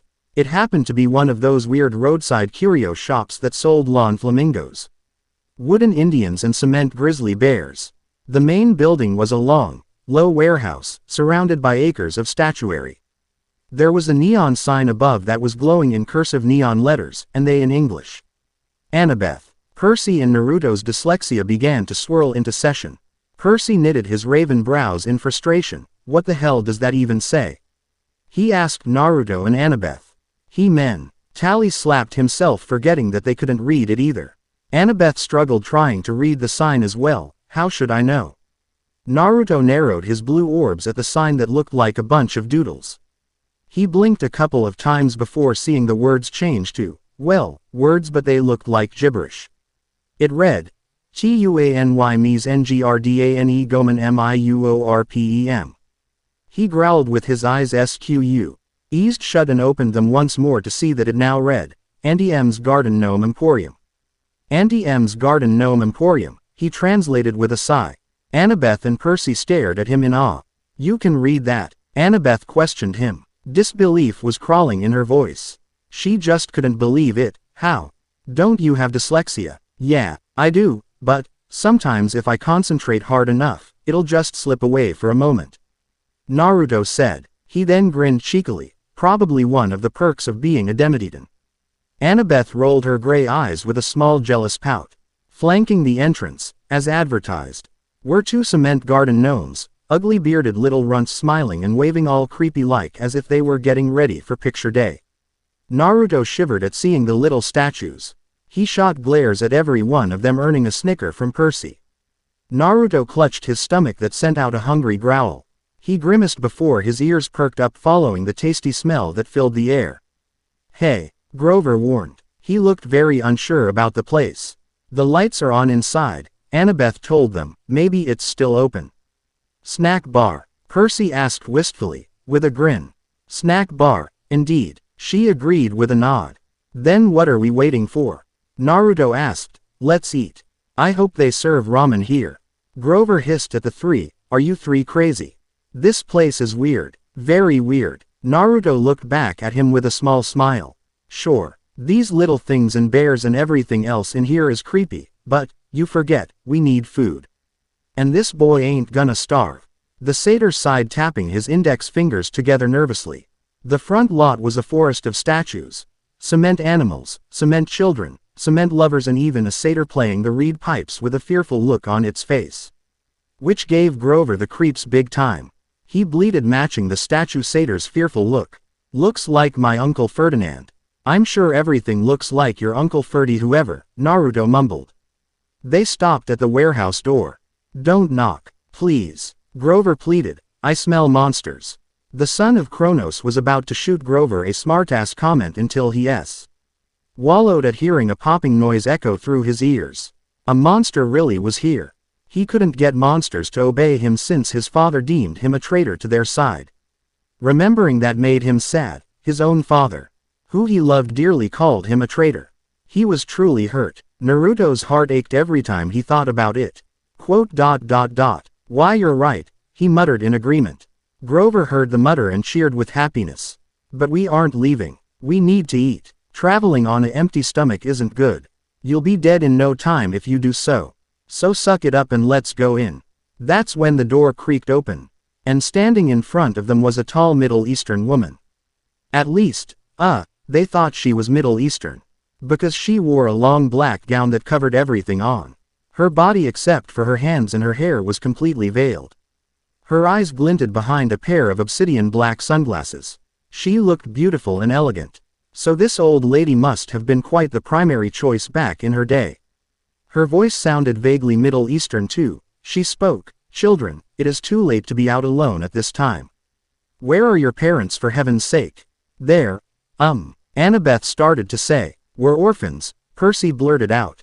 Orphans. The word sounded like an alien in the old lady's mouth. Why, surely not. Naruto sighed before pouting pitifully at the woman. His bottom lip quivered and tears welled up in his eyes. He looked like one of those cute homeless puppies that you see on TV. We don't know where to go. We survive off scraps and metals. One time, we even tried to eat each other. In his mind he was thinking, this must be the monster. But what is she? Percy stared at the woman, who gasped with a shocked look. Yeah, that happened. We got separated from our caravan.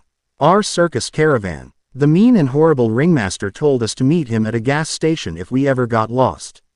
Though he could have been talking about another gas station. Or either he forgot. But, we're definitely lost. Is that food I smell? The woman clasped her hands together and a sad smile crossed her lips. Oh, you poor children. She said, you must come in immediately. I am Auntie M. Go straight through to the back of the warehouse, please. There's a dining area there. They thanked her and walked away to where she said. Annabeth muttered to Percy and Naruto, circus caravan. Almost eating each other. Percy shrugged. Always have a strategy, right? Naruto muttered. I thought mine was pretty creative and neat. Annabeth looked at Th.M. back and forth until she pinched the bridge of her nose, mumbling. Percy's head is full of kelp and Naruto's brain is made out of ramen. Hey, lady, the whiskered blonde called to Auntie M, you got any ramen here?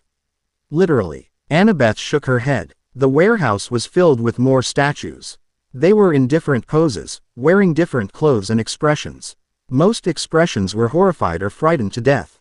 They looked pretty big to put in all one spot. They were all life-size. But everyone didn't pay attention to that. They were frustrated, tired and hungry. But Naruto BBED his ears as the popping sound increased. His eyes averted over to Grover, who was chewing on his nails and whimpering. Naruto somewhat felt sorry for doing this to poor Grover, but they were hungry and needed some food. So he was just going to wait until they were stuffed and not exhausted anymore. There in the dining area was a fast food counter with a grill, a soda fountain, a pretzel heater and a nacho cheese dispenser. Everything you could want, plus a steel table pulled out in the front. Naruto knitted his brows in disappointment. The woman didn't have anything for ramen. She really was evil if she didn't have ramen. Please, sit down, Auntie M told them as she locked the door, causing Grover and Naruto to swallow. Awesome, yay, Percy said, and Naruto mumbled sarcastically.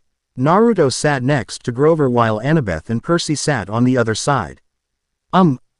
We don't have any money, ma'am, Grover told Auntie M reluctantly. Auntie M smiled so evil it made Maleficent jealous of her. No, children. No money. It is a special case. For being such nice little orphans. Thank you, ma'am, the gray-eyed blonde said. Auntie M stiffened as if Annabeth said something very offensive to her. But she relaxed just as quickly with a straining smile.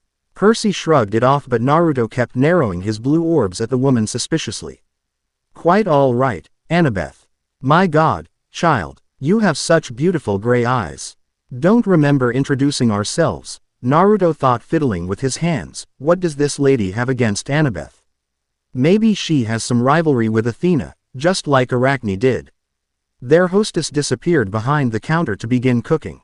But minutes later, she returned with a tray filled with double cheeseburgers, vanilla shakes with whip, Ed cream and a cherry on top, and XXL servings of fries. Naruto dug into his food with a happy grin, even though he knew this lady was bad news. His brain was telling him he needed some food, as was his belly. And this cheeseburger thing. Amazing. He never had anything like it before, and the fries and shake was mouth-savoring as well. Percy was halfway through his burger but forgot to breath. Annabeth slurped her shake with happiness. Grover picked at the fries and eyed the tray's wax paper liner as if he might eat that, but was too nervous to do so. His head then snapped up, looking around nervously. What's that hissing noise? He asked, scared and worriedly. I hear hissing. Percy listened but didn't hear anything. Annabeth shook her head while Naruto was thinking hard on who or what Auntie M really was. His skin paled and he gasped but turned it into a cough, covering his mouth. He knew who this woman's disguise really was. Damn it, it's Medusa of all people. We've gotta get out of here now. Hissing. Auntie M asked with a slightly confused frown. Perhaps you hear the deep fryer oil. You have such keen ears, Grover. I take vitamins. For my ears so I can hear better. That is very admirable, but please, relax. Eat. Naruto was getting tired of this. So he would stop it. If the Furies wouldn't listen to him, what would make Medusa listen to him? Mrs. Auntie M. On. Tai M raised her brows with a sweet smile. He balled his fists tightly. I was wondering if you knew anything about.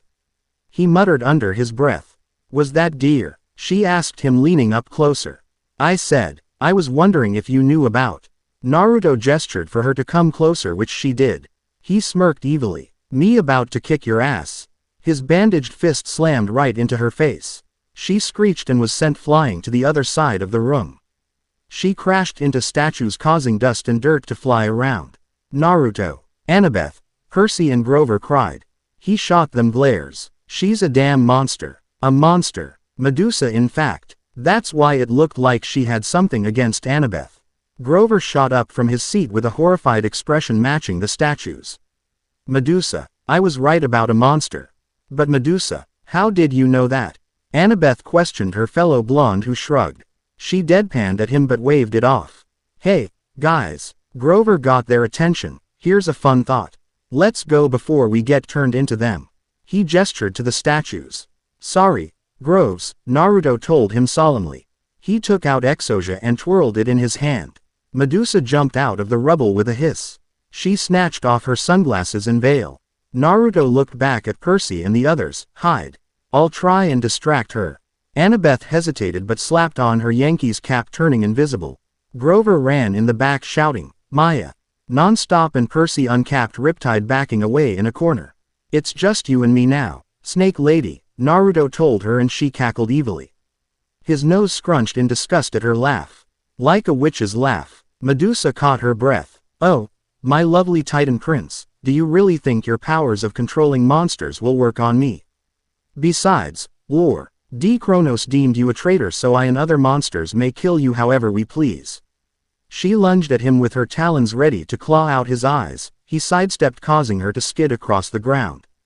Her venomous green eyes narrowed at the blonde, whose eyes avoided hers by looking beside his foot to see the broken head of one of the statues. He quickly picked it up and threw it Medusa's way. Head cracked right into her forehead, which she clawed at because of the pain. Seeing his opportunity to get away, he took off down a row of statues. He ducked behind a statue of two lovers hugging each other. Naruto kept peeking out every few seconds to see if Medusa was coming for him. Luckily she wasn't, and he exhaled sharply through his mouth. Naruto's shoulders tensed at hearing the sound of a sigh. He whipped his head to his right and pressed the tip of his sword to the throat of Percy. Hey, whoa. Percy spread his hands, dropping Riptide. Lower that, will you? I don't wanna get shish kebabbed by you. Naruto lowered Exosia with knitted blonde brows. Don't do that, he hissed at the raven-haired teen. I thought you were Medusa for a second. Sorry. Percy apologized sheepishly and quietly. I don't feel right. I think maybe she might have did something to our food.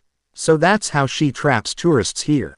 With that disgusting, mouth-watering, greasy things you people call food. Hey, you eat ramen almost every day. No, I don't. I only eat every morning, afternoon, and when I go to sleep. See, almost every day. Jackson, if you knew what was best for you, you'd shut the hell up right now. Sorry. Forgot you had a temper. Naruto growled but waved it off. He would get the prissy later on for that. Add that to the list of things he would do to get back at Percy. His ears perked up at the sound of hissing and footsteps. He peeked out to see Medusa pouncing on every statue trying to find him and the others. He looked back at Percy. All right, Wet Boy Wonder, I hope you're ready. Ready for what? Percy asked, completely lost from what the blue-eyed boy was talking about. Ready to kill Medusa once I distract her scaly ass. Listen, I'll distract. You find a mirror in the meantime and cut off Medusa's head just like your namesake did. Percy narrowed his sea-green eyes at Naruto. Me? Are you crazy? I'll get stoned. Why can't you do it? Naruto simply replied. 'Cause you're the goddamn leader of this suicidal quest. He looked to see Medusa was inching closer to them. Okay, go now. I've got her right where I want her. Percy inhaled before tightening his grip on Riptide. He nodded and scurried away, leaving the blonde behind, who got to his feet with a frown. I hope I'm doing the right thing by sending Percy out to do something like that, Naruto thought. He peeked out. A look of confusion crossed over his face. Medusa wasn't there anymore. Suspense grew in the pit of Naruto's stomach. He waited for her to return, but she never did. He turned around ready to walk to another statue until he gasped for breath. A hand wrapped around his neck, trying to choke the life out of him. He gagged and gasped. He knew it was Medusa, so his eyes were squeezed shut tightly. She slammed his back against a wall with a hiss. Exosia fell from his hand and he gasped for breath without opening a single eye. Medusa growled but smirked his s. He lowered her head down to allow her snakes to roam around the whiskered teen's face. The snakes tried to go inside his mouth, which was clamped shut, inside his nose that he kept scrunching, and poked at his eyes that he would not allow to open. Medusa tried her very best at making Naruto open his eyes, but nothing worked. He wasn't as dumb as he looked. She lifted her head, eyeing his handsome face that she took a liking to. Her hand caressed his right whiskered cheek while the other cupped his chin. Come, Naruto, join us. For millennia, the gods have treated us badly, abusing their titles, higher domains, to make fools out of us lower people. But if you help us rejoin Kronos, then there will be peace. The Titans will rule once more. That is a good thing. We don't just need our lord, but we yearn for a prince to lead us as well. You are the crowned prince, Naruto Uzumaki. Live up to your title. He grunted, snapping his head side to side, not wanting her to touch his face. I'm not going to discuss that here while the others are around. So shut up, you son of bit.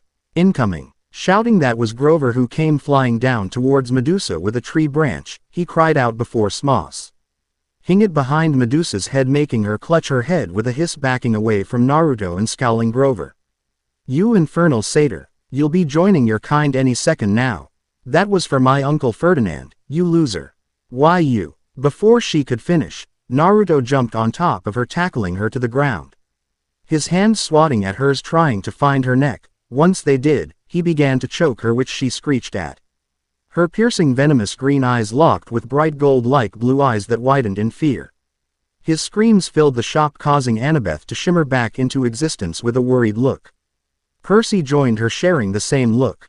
Their eyes widened at seeing Naruto, their friend quest mate, turned into stone. Medusa panted before throwing his cement-like body to the side, which cracked a little. Percy shook his head in disbelief. No, Naruto couldn't be dead. He couldn't be, could he? Anger built up inside of the Raven teen who found a new strength. He stomped. Head over to Medusa, who was brushing herself off ready to make her next statues, until Percy swiped his sword to the side. The sound of flesh cutting open rang through the shop as well as screeching. Medusa has been decapitated for the second time in Greek mythology. He glared down at the head of Medusa that was rolling around her limp body. Her body turned into gold dust that seeped through the ground slowly. Warm ooze was gushing around Percy's ankles. He couldn't help but look at little dying snakes gnawing at his shoelaces. Grover bleated before landing safely next to Annabeth and Percy. He grimaced at Medusa's head in disgust. Gross. Sorry, mega gross. Annabeth came up to Percy with her gray eyes locked on the sky. She told him, "Don't move." She picked up the veil and covered it over Medusa's head. She picked up the veil-wrapped head with ooze still dripping from it. He saw the look on her face. Naruto. She bit her bottom lip, holding back tears that were about to build up. Percy was about to wrap her in a loving embrace until someone whacked him on the back of his head. He winced, glaring at Naruto. Naruto. They cried out in joy, relief, anger, every feeling was in their system for the blonde right now. They encased him in a group hug. Hey, he grunted with a half smile. What's going on? Did you kill Medusa? Annabeth. Grover and Percy backed off him with mild glares. She jabbed him roughly in the chest. We thought you were dead. I mean, we saw you get turned into stone. Naruto blinked stupidly. Oh, that was my shadow clone. He grinned, rubbing the back of his neck sheepishly. Guess I probably should have told you, ga. He clutched his head with a wince and wailed when Annabeth tugged at his ear with a glare scarier than that girl Sakura's. You had me worried. You should have told us. You can be such an ignoramus at times. Gods, I swear, next time you pull a stunt like that, you'll be losing an ear. She stretched his ear, then really aced it, causing him to whimper, rubbing his abused ear. She sighed. At least we have a spoil of war. A what now? Percy asked. Spoils of war, Annabeth repeated. You know. Like you and Percy's minotaur horn. Just don't unwrap the head. Even though it's dead, it can still petrify you. Oh goody, Naruto mumbled under his breath. Percy recapped his sword with a tired look. Together, they stumbled to the back of the warehouse. Thank the gods that they found some old grocery bags behind the snack bar. Now they could double wrap old snack lady's head. After doing that, they decided to plop down at the picnic table they were eating at. Every one of them too exhausted to speak. Grover shuffled his hooves on the ground with a sigh. Naruto looked at Percy and asked, So, your daddy is the one to blame for this, correct? Percy shot his half-uncle a mild glare and pointed at him. He's your older brother. Plus we should be thanking Athena for the monster, since she was the one to turn Medusa into what she is. Annabeth then rounded up on Percy with an irritated look. Athena. Naruto's right about blaming Poseidon. Medusa was his girlfriend. They decided to have a date in Athena's temple. My mother found out and turned Medusa into a monster. And her two sisters helped her get into the temple, so they suffered the consequences as well. They became the three Gorgons. That's why Medusa had a problem with me. She wanted to preserve you as a nice statue. She's still sweet on your dad. You probably reminded her of him. Percy's face was burning brightly. So it is my fault. Oh no, it's your fault, seaweed brain. You know what? Just forget it. You're impossible. Really. Well, you're insufferable. Oh yeah, you're going to shut up. Naruto finished for Percy. You two are giving me a migraine. Grover complained, and satyrs don't even get migraines. Now, what are we going to do with the head? Percy puckered his lips to the side, thinking. After a minute or two, he got up. I'll be right back. Annabeth raised her brows. Where are you going? He ignored her and walked off, disappearing behind a corner. Annabeth growled, shooting up and following him, leaving Naruto and Grover by themselves. Man, those two seriously act like Athena and Poseidon, Naruto told Grover, who chuckled. Yeah, I wonder where Percy went to. Who knows? It was silent for a few seconds until Grover asked, Naruto, do you, like Annabeth? A confused look marred his face. Of course I like her. She's my friend. Not like that. I mean, do you like her? Like her? Grover pressed. Naruto blinked with confusion and Grover sighed, the way you like Clarice and Selena. That way. Naruto thought on that for a second and replied, I'll know my feelings for her when the time comes. Grover stared at the blonde but smiled softly at him. Before he could ask anything else, Percy returned along with Annabeth carrying a box. He sat the box on the table and dumped Medusa's head inside. He took out a delivery slip and filled it out. The gods, Mount Olympus, 600th floor, Empire State Building, New York, New York, with best wishes, Percy Jackson. Percy, the gods aren't going to like that. Grover warned the son of Poseidon who dug in his pocket taking out a few drachmas he picked up, they'll think you're impertinent. Before Percy could mail it, Naruto stopped him and grabbed a sheet of paper. He took the pen from his half-nephew and scribbled some words down on the paper before capping the pen and throwing it to the side. Percy, Annabeth and Grover leaned down some to read it. They paled. It was worse than what Percy did. Dear family, my first part of the quest was a little terrifying even though I'm like, the greatest and only Demetitan ever.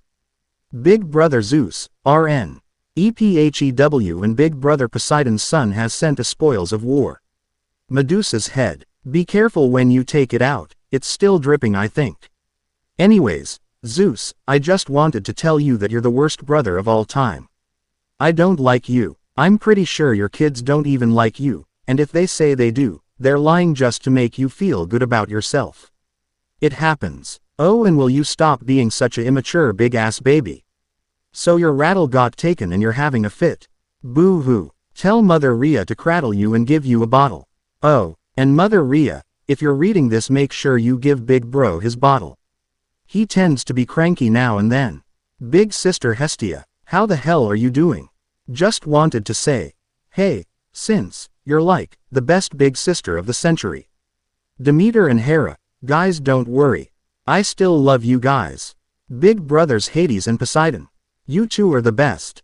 I know Hades isn't there, but Hermes, when you go down to the underworld, tell Big Bridge. Oh that I love him and he's awesome and that I'll see him soon. Big Bro P, keep Amphitrite happy or I'll take her off your hands. Mother Rhea, don't worry about me. I'll be there with the Bolt and Percy in a few days. Believe it, and when I see you, I'll make sure to give you the best hug of all time since you're the only mother figure I have around. Keep everyone in check. I love you, sincerely, Naruto Uzumaki, son of Kronos. Naruto held out his hand and Percy dropped the drachmas in his palm. Naruto threw them inside the box, not forgetting his letter, and sealed it closed. There was a sound like a cash register. The package floated off the table and into the air with a pop. Percy looked at Annabeth as if he dared her to say anything. She didn't. She looked resigned to the fact that him and Naruto loved to piss off the gods. Come on, she muttered, we need a new plan. Naruto smiled at her and stuffed his hands inside his pockets. Well, let's hit the road, shall we? And there it is. Another successful chapter. I bet you all are wondering about that Narubith moment, aren't ya? I know that you're going to be full of questions about their future relationship. And when Grover asked Naruto about him liking Annabeth, haha, you're just going to have to see for yourself. And I want to add some people to the harem. Zoe Nightshade and Calypso. I just had these thoughts about them for the future. Now, what else did I want to say? Oh yeah, before you click out of this, check out this sneak peek of my new story that is indeed a Percy Jackson Naruto crossover. But why not add Heroes of Olympus? Here it is. Gods. The Child of Earth. Lost hero. Come to me. I need you. Just like him. You were just like him during his youth. So happy. So young. So naive. Come to me. Come to me. Quote. A teen gasped shooting up from his sleep. His entire body was drowned in sweat and pants escaped his lips. Blonde hair spiked uncontrollably in his head, Re-thin birthmarks were on both sides of his cheeks, they were whisker marks. He was a handsome youth and his eyes were blue as the sky itself. His hand reached up to touch his hair. He ran his fingers through the spiky locks. He sighed out in relief as if he thought his head was gone or something. Hey, you okay? Asked a male voice. The blonde jumped in surprise at hearing the voice and turned to its owner. The voice belonged to a teenage boy around his age. He had tanned skin, bright sea green eyes and a friendly smile. He also smelled faintly of a sea breeze. Whoa, it's okay, it's okay. I'm Percy. We found you outside of the gates of camp unconscious and you know, we brought you in. You shouldn't be awake so early though. The blonde rubbed his bandaged arm absent-mindedly. Huh, ya know that's weird. Because I was at Ichiraku's having some celebratory ramen with Sakura and Ino since it was wait a minute. Are you telling me I was just knocked out beside the gates? Percy nodded, folding his arms over his orange shirt that the blonde was starting to take interest in. It's okay. If it makes you feel any better, the same thing happened to me. Except, I was fighting a minotaur and my mom and my best friend Grover, who's a satyr, was with me. Naruto blinked stupidly. What's a satyr? On the 600th floor of the Empire State Building, the Olympians sat in their NES and listened to Poseidon and Zeus quarrel once more. Except Zeus's face was turning dark and stormy with anger like usual. Plus that funny little vein began to show up across his temple to his forehead. A buff black-haired guy leaned on the armrest of his throne massaging his right temple. Damn it, he hissed. Ares did indeed love a good fight. The fight where there was going to be blood, gore and fists involved. Are they done being pussies yet? Nope, said a god with a sunny and flashy smile. His teeth were so white that they could blind you. He had shoulder-length sun-kissed blonde hair, tan skin and eyes blue as the sky. Apollo then sighed out in relief when the mother of the first generation of gods had arrived wearing a traditional white flowing Greek dress that made her look more of a goddess than a titaness. Thank order. You're finally here, Grams. Now you can stop Pops and Uncle P from fussing. Ray's meadow green eyes averted from her grandson to her two sons. She sighed, shaking her head. Here we go again, she thought as she made her way over to them. Poseidon, sensing their mother coming, clamped his mouth shut while Zeus kept thundering. Rhea, now beside them, shot her youngest child a stern look. Zeus swallowed and looked down, frowning. Why is it that every time I step away for 1 second, you two always fight? I mean, by order you're acting like you're children, for heaven's sake.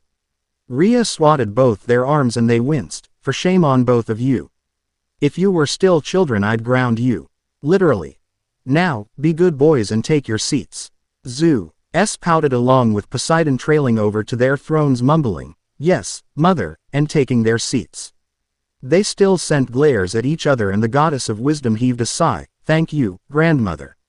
Let's begin the meeting. There was a poof of smoke in the middle of the council room. As the smoke cleared, Hermes, late as usual, appeared in front of them in his usual business attire. In his arms was a light brown delivery box. He placed it on the floor with an exhale, wiping his forehead using the back of his hand. Hera's eyebrows rose in curiosity. What is this, Hermes? She asked him. Special delivery, he told her. Apollo grinned brightly. He loved special things. Well, what the hell are we waiting for? Open that bad boy up, Hermes unsealed the box and took out a note and delivery slip. It's from Poseidon's son, Percy Jackson. Poseidon's face seemed to light up like a Christmas tree while Zeus grumbled. Hermes shrugged, throwing the slip behind him, and he grimaced, pulling out Medusa's head. Oh. Gross. He is not happy with us. Zeus thundered with rage. Is this some joke? Demeter rolled her eyes. Here we go again, she muttered to Hera, who shook her head in annoyance at her husband's rantings. They really were annoying. Rhea patted her son's shoulder softly. Calm down, my little storm cloud.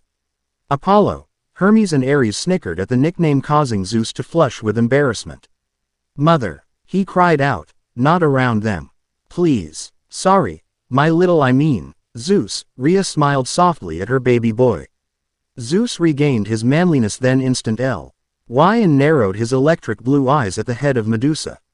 My son beheaded Medusa first, and he did not send it to me as an insult. He said, but your son wants to do such a thing. His narrowed eyes landing on Poseidon. The king of the sea spread his hands. I didn't know he would do this, he admitted. The boy gets his temper from someone. I wonder who, he muttered to himself in thought. He has to return your bolt and waves of monsters are after him, either trying to get it or kill him.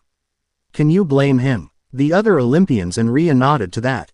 Before Zeus could snap, Hermes took out a note from the box, waving it in the air, getting their attention. I found a note, he announced. Read it, Zeus ordered, and Hermes did so. Dear family, the first part of the quest was a little terrifying, even though I'm like the greatest and only Demetitan ever. Big brother Zeus, our nephew and big brother Poseidon's son, has sent us spoils of war. Medusa's head. Be careful when you take it out, it's still dripping, I think. Anyways, Zeus, I just wanted to tell you that you're the W. Hermes's jaw dropped, reading to himself. His eyes skimmed through the lines and he dropped the note with a shocked look. Quote, ... Dude's gonna die. Quote. Athena frowned slightly. What does it say? She asked her half-brother. He picked up the note and handed it to her so that she could read it for herself. Her gray eyes widened at what the note had said. She couldn't believe that boy would write such a thing to them. The last person that thought that way about her family was Arachne. And she suffered the consequences.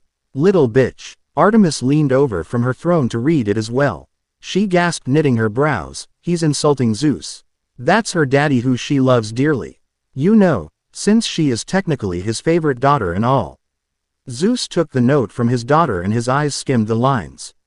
His eyes turned stormy and his eyes glared daggers at the note. The note sparked with electricity, then blew up. The king of the gods grinded his teeth together and his face turned red with anger. What did it say? Ares asked eagerly. Hermes whispered it to him and the other Olympians scrambled over to them to hear it. Their eyes widened in shock. Ares laughed. A big baby, huh? Hey, grandma. Rhea turned to her war-crazed grandson. Dad's looking pretty upset there. Maybe you should burp him. He started to laugh again and he slapped his knee. Apollo snickered. Yeah, don't forget to put him to bed with his bottle. Hermes chuckled and held up his index finger, and tuck the poor baby in. Always tuck the baby in. Artemis shot each of them glares. Would you three hush? She hissed. Father is already angry as it is. Aphrodite was full of giggles while filing her perfect nails. That Naruto boy is just a character. She then sighed dreamily. I wonder how good he is in bed though. Well, you aren't going to find out, Aphrodite. Rhea scowled, the love goddess who pouted. My son isn't becoming one of your lovesick puppies. All right, fine, Aphrodite grumbled, but a smirk found its way on her red lips. Doesn't mean I can't toy with his love life, she thought with a giggle. Oh man, she had his entire love life planned out. Son, Hera repeated. Mother, you did not birth him, therefore he is your stepson.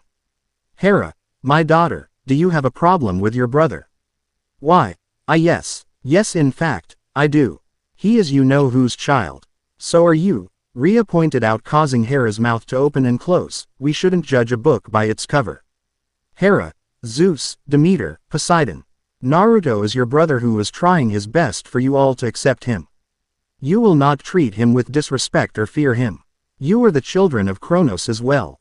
Therefore, others should be frightened of you as well, but they're not. So you won't do the same to your little brother. Am I understood? Yes, Mother. Zeus, Hera, Demeter and Poseidon muttered, glancing down. Rhea shot serious looks to the other Olympians. That goes for the rest of you. The others nodded lightly, biting their bottom lips. She released a sigh. I swear the only one in this family who knows some respect for others is Hestia. Quote. She clasped her hands together with a slightly worried look. Oh, Kushina, I promised you long ago that I'd protect Naruto. And I assure you that I will try my very best. The prophecy. It's coming true. It's beginning. My infernal husband is returning and is trying to manipulate poor Naruto. Naruto, be safe, and make to Olympus all right. You've gotta be kidding me, Percy said.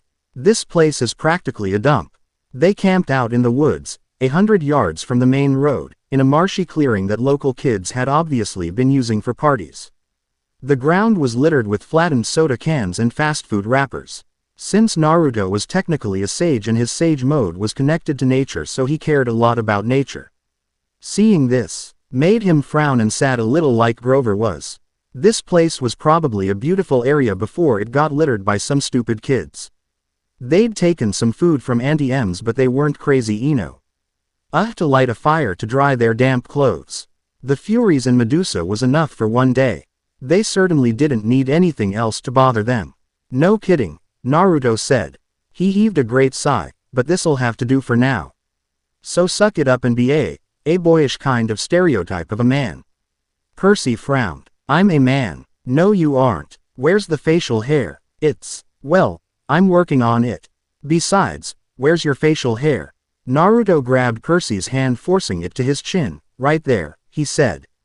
Percy felt the blonde's chin and his face fell. He felt some hair on his chin. It's blonde so you can't see it. Percy then slowly took back his hand with a pout, obviously becoming more and more jealous of Naruto. Great, he was more athletic, good-looking, muscular and had facial hair. What next? I'll take first watch, the raven-haired teen told them. Grover sat down with his back pressed against a tree. Annabeth curled up in her sleeping bag and fell asleep instantly, and Naruto sat beside her. Grover took off his flying shoes and placed them to the lowest bough of the tree and stared up at the night sky. Percy took his seat on the ground quietly but said to the two, "Go ahead and sleep, guys. I'll wake you if there's any trouble." Grover nodded but didn't close his eyes. Naruto just shrugged his shoulders, staring at the dirt that covered the ground. He remembered doing things like this during his squad years. Camping out and taking watches. It was fun. Except then he didn't keep secrets from his friends. He rubbed his bandaged hand, biting his lower lip. Percy watch. Annabeth sleep with an almost peaceful look crossing over her face. Seeing that made a small smile tug at his lips, and a warmth of happiness tugged at his heart.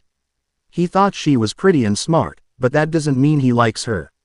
He was a little jealous when Naruto looked to be flirting with her sometimes. But that didn't mean he liked her. His bright green eyes turned a darker shade when Annabeth shivered in her sleep and Naruto laid down beside her, wrapping his arms around her to warm her up some. And it worked, since she stopped and sighed blissfully, nuzzling her head in Naruto's chest. He sat his chin on the top of her head, still not sleeping. Percy's fists clenched in anger at seeing that. That should be him cuddling next to Annabeth, warming her up. Damn Naruto. Grover sensed his best friend's jealousy towards Naruto and decided to help. It makes me sad, Percy. That got Percy's attention, so he asked, "The fact that you signed up for this dumbass quest?" "No, this makes me sad." He pointed at all the trash with a depressed look, "and the sky. I mean, you can't even see the stars. They've polluted the sky. This is definitely a bad time to be a satyr." "Oh, yeah. I guess you'd be an environmentalist." Both Grover and Naruto glared at Percy, who flinched some at that. "Only a human wouldn't be," the satyr said. "Your species is clogging up the world so fast. You know what? Forget I said anything. It's useless to lecture a human. At this rate, I'll never find Pam, like that cooking spray. Dude, you know you can just get it at the store, right? Jackson, you are such a kelp for brains." Naruto whispered angrily. He didn't want to wake Annabeth up. "Pan, son of Hermes, god of the wild. Yeah, that's the main reason why I have to get my searcher's license." "Tell me about the search," Percy said. Grover eyed him cautiously, as if he were afraid Percy would make fun of him. Before Naruto could even listen to Grover talk about the search, his blue eyes turned golden and they closed shut. His eyes snapped wide open. Naruto tried to gasp, but a sound wasn't heard. He noticed this and tried to talk, but he heard no words. Well, screaming didn't even help. He didn't hear it. He stood in a dark cavern before a gaping pit. Gray mist creatures churned all around him, whispering rags of smoke. He knew these creatures were undead. This place. He remembered it. This was his home, Tartarus. He's never been out of the pit before. Seeing it like this made him, well, shiver. That would have been a long and painful fall if he somehow stumbled in. The spirits of the undead tugged, pulled at his clothes, trying to pull him in, but a stronger force was bringing him to the very edge of the chasm. The pit yawned. It was full of darkness. Just like he remembered, except the light from his father's coffin lit up the pit. He felt a familiar dark and evil aura blow over his entire body. "My son," echoed the cold and dark voice, so young, so innocent, so gullible. "I trusted you, for crying out loud. And you decided to betray me like the others. For shame, my son." Naruto tried to talk, but nothing came out. So he said inside his head, I didn't betray you, father. I swear. The voice chuckled darkly. Now you lie. It demanded. I gave you a mission and you fail it and me. I should obliterate you right where you stand. You are the Titan Prince. The Olympians are our enemy. Do you want to be a traitor to your own kind? Naruto swallowed his throat that went dry quickly. And no, father, I want to make you proud. He thought softly, but, don't you think this may be wrong? What if the Olympians aren't that bad? Zeus is a great asshole, yeah, but Hestia, big sister Hestia is so nice and caring. And nice. Quote. I've given up on you, boy, the voice snarled harshly. Hearing that made Naruto's blue eyes widened in shock. I knew you'd be too soft. A disappointment. When I return to full power soon, I will kill you. I have no love for you anymore. Naruto felt like he wanted to just fall into the pit and die a painful death. He wanted all this pain and hurt to be taken away. But, Naruto's eyes glinted with hope. That's what he definitely needed right now. If you can bring me the Master Bolt, I may change my mind about you, boy. Really? Naruto thought, but then he realized something and frowned. No. Not the bolt, father. Let me finish the mission. Take out on the inside. Please. I won't fail you this time, I promise.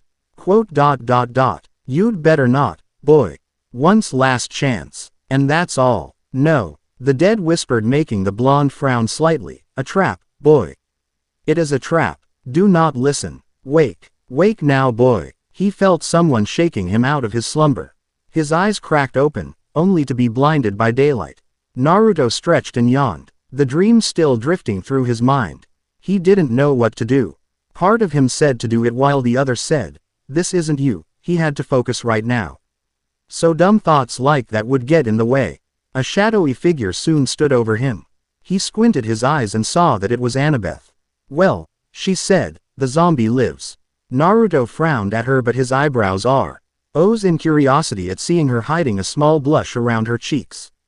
He sat up looking over at Percy, who was beginning to wake up as well, and asked Annabeth, how long was I asleep?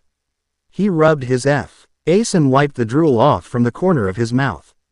Long enough for me to cook breakfast. She tossed them both bags of nacho-flavored corn chips from Auntie M's snack bar. Oh, and Grover went exploring. Look, he found a friend. Naruto looked over to Grover, who was sitting cross-legged on a blanket holding something pink and fuzzy in his arms. Naruto studied the thing more, then realized. It was a pink poodle that was very dirty. He crawled over to Grover and scratched the dog behind its ear, earning a pant from it. He smiled a little, scratching more. Ah, you poor doggy. What happened to you? What horrible creature would do such a thing to a pretty doggy? The poodle leaned up to the blonde's face and licked his whiskered cheek. He grinned, but the poodle stopped to growl at Percy and yap at him suspiciously. Grover patted the poodle's head and told it, no, he's not. Percy blinked. What the, are you guys talking to that thing? The poodle growled and Naruto glared at Percy, continuing to scratch the poodle. Shish, don't worry, doggy. He's just jealous, he reassured his new poodle friend, who nodded in agreement. This thing, Grover warned, is our ticket west. So please be nice to him. Hold on, you can talk to animals. Grover ignored the question. Percy and Naruto, meet Gladiola. Gladiola, meet Percy and Naruto.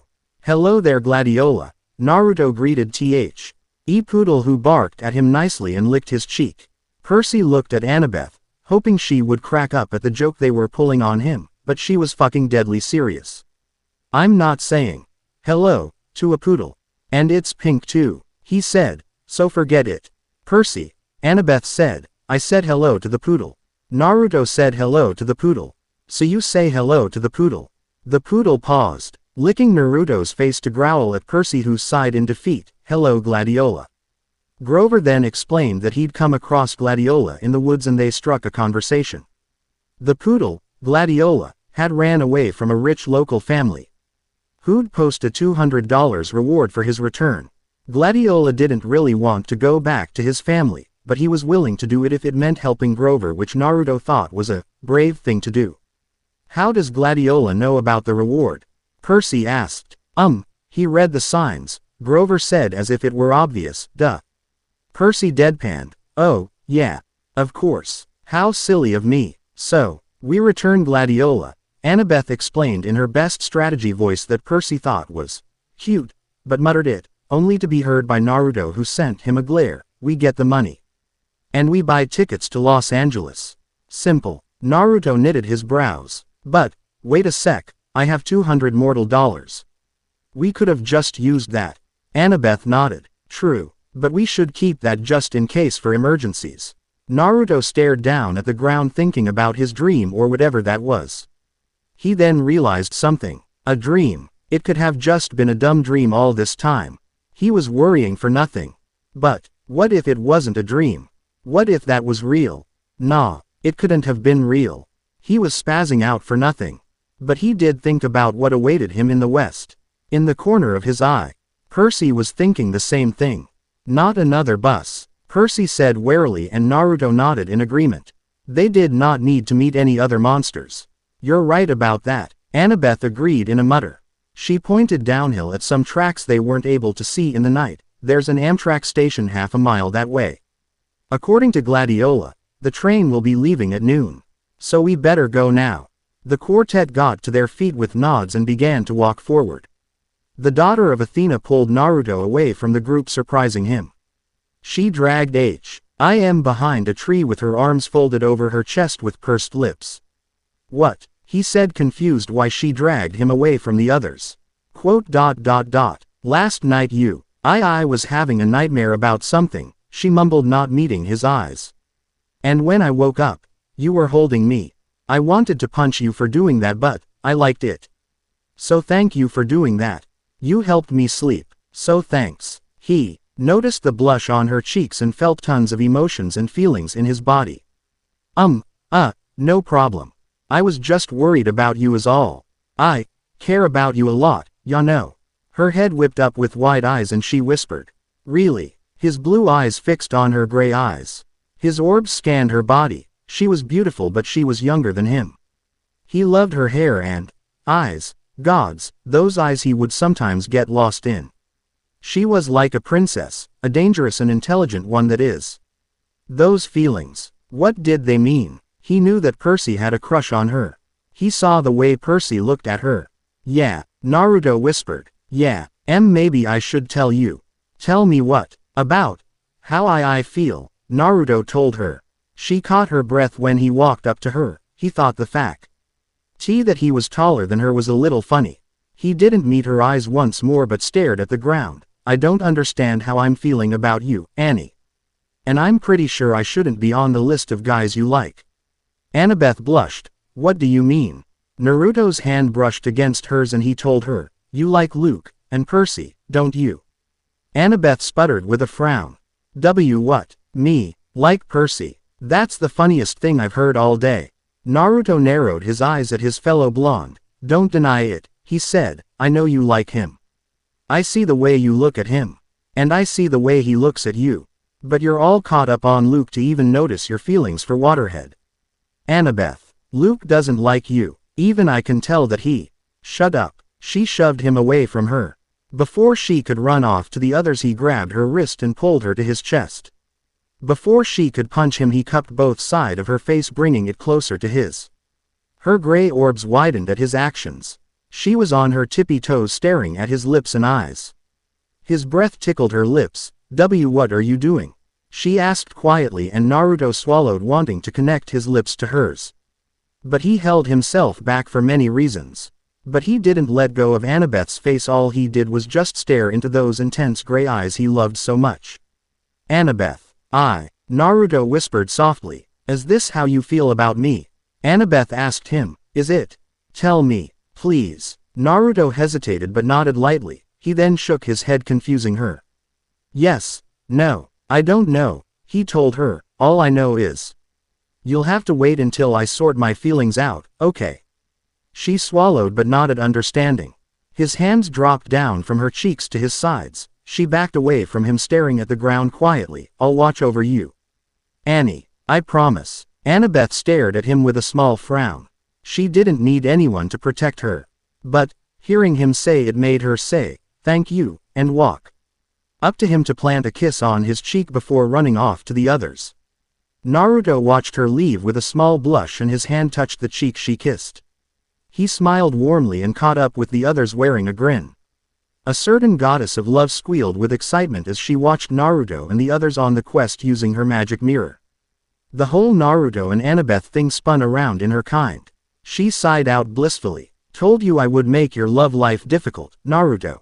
The end. Remember to subscribe and like this video. See you in the next video.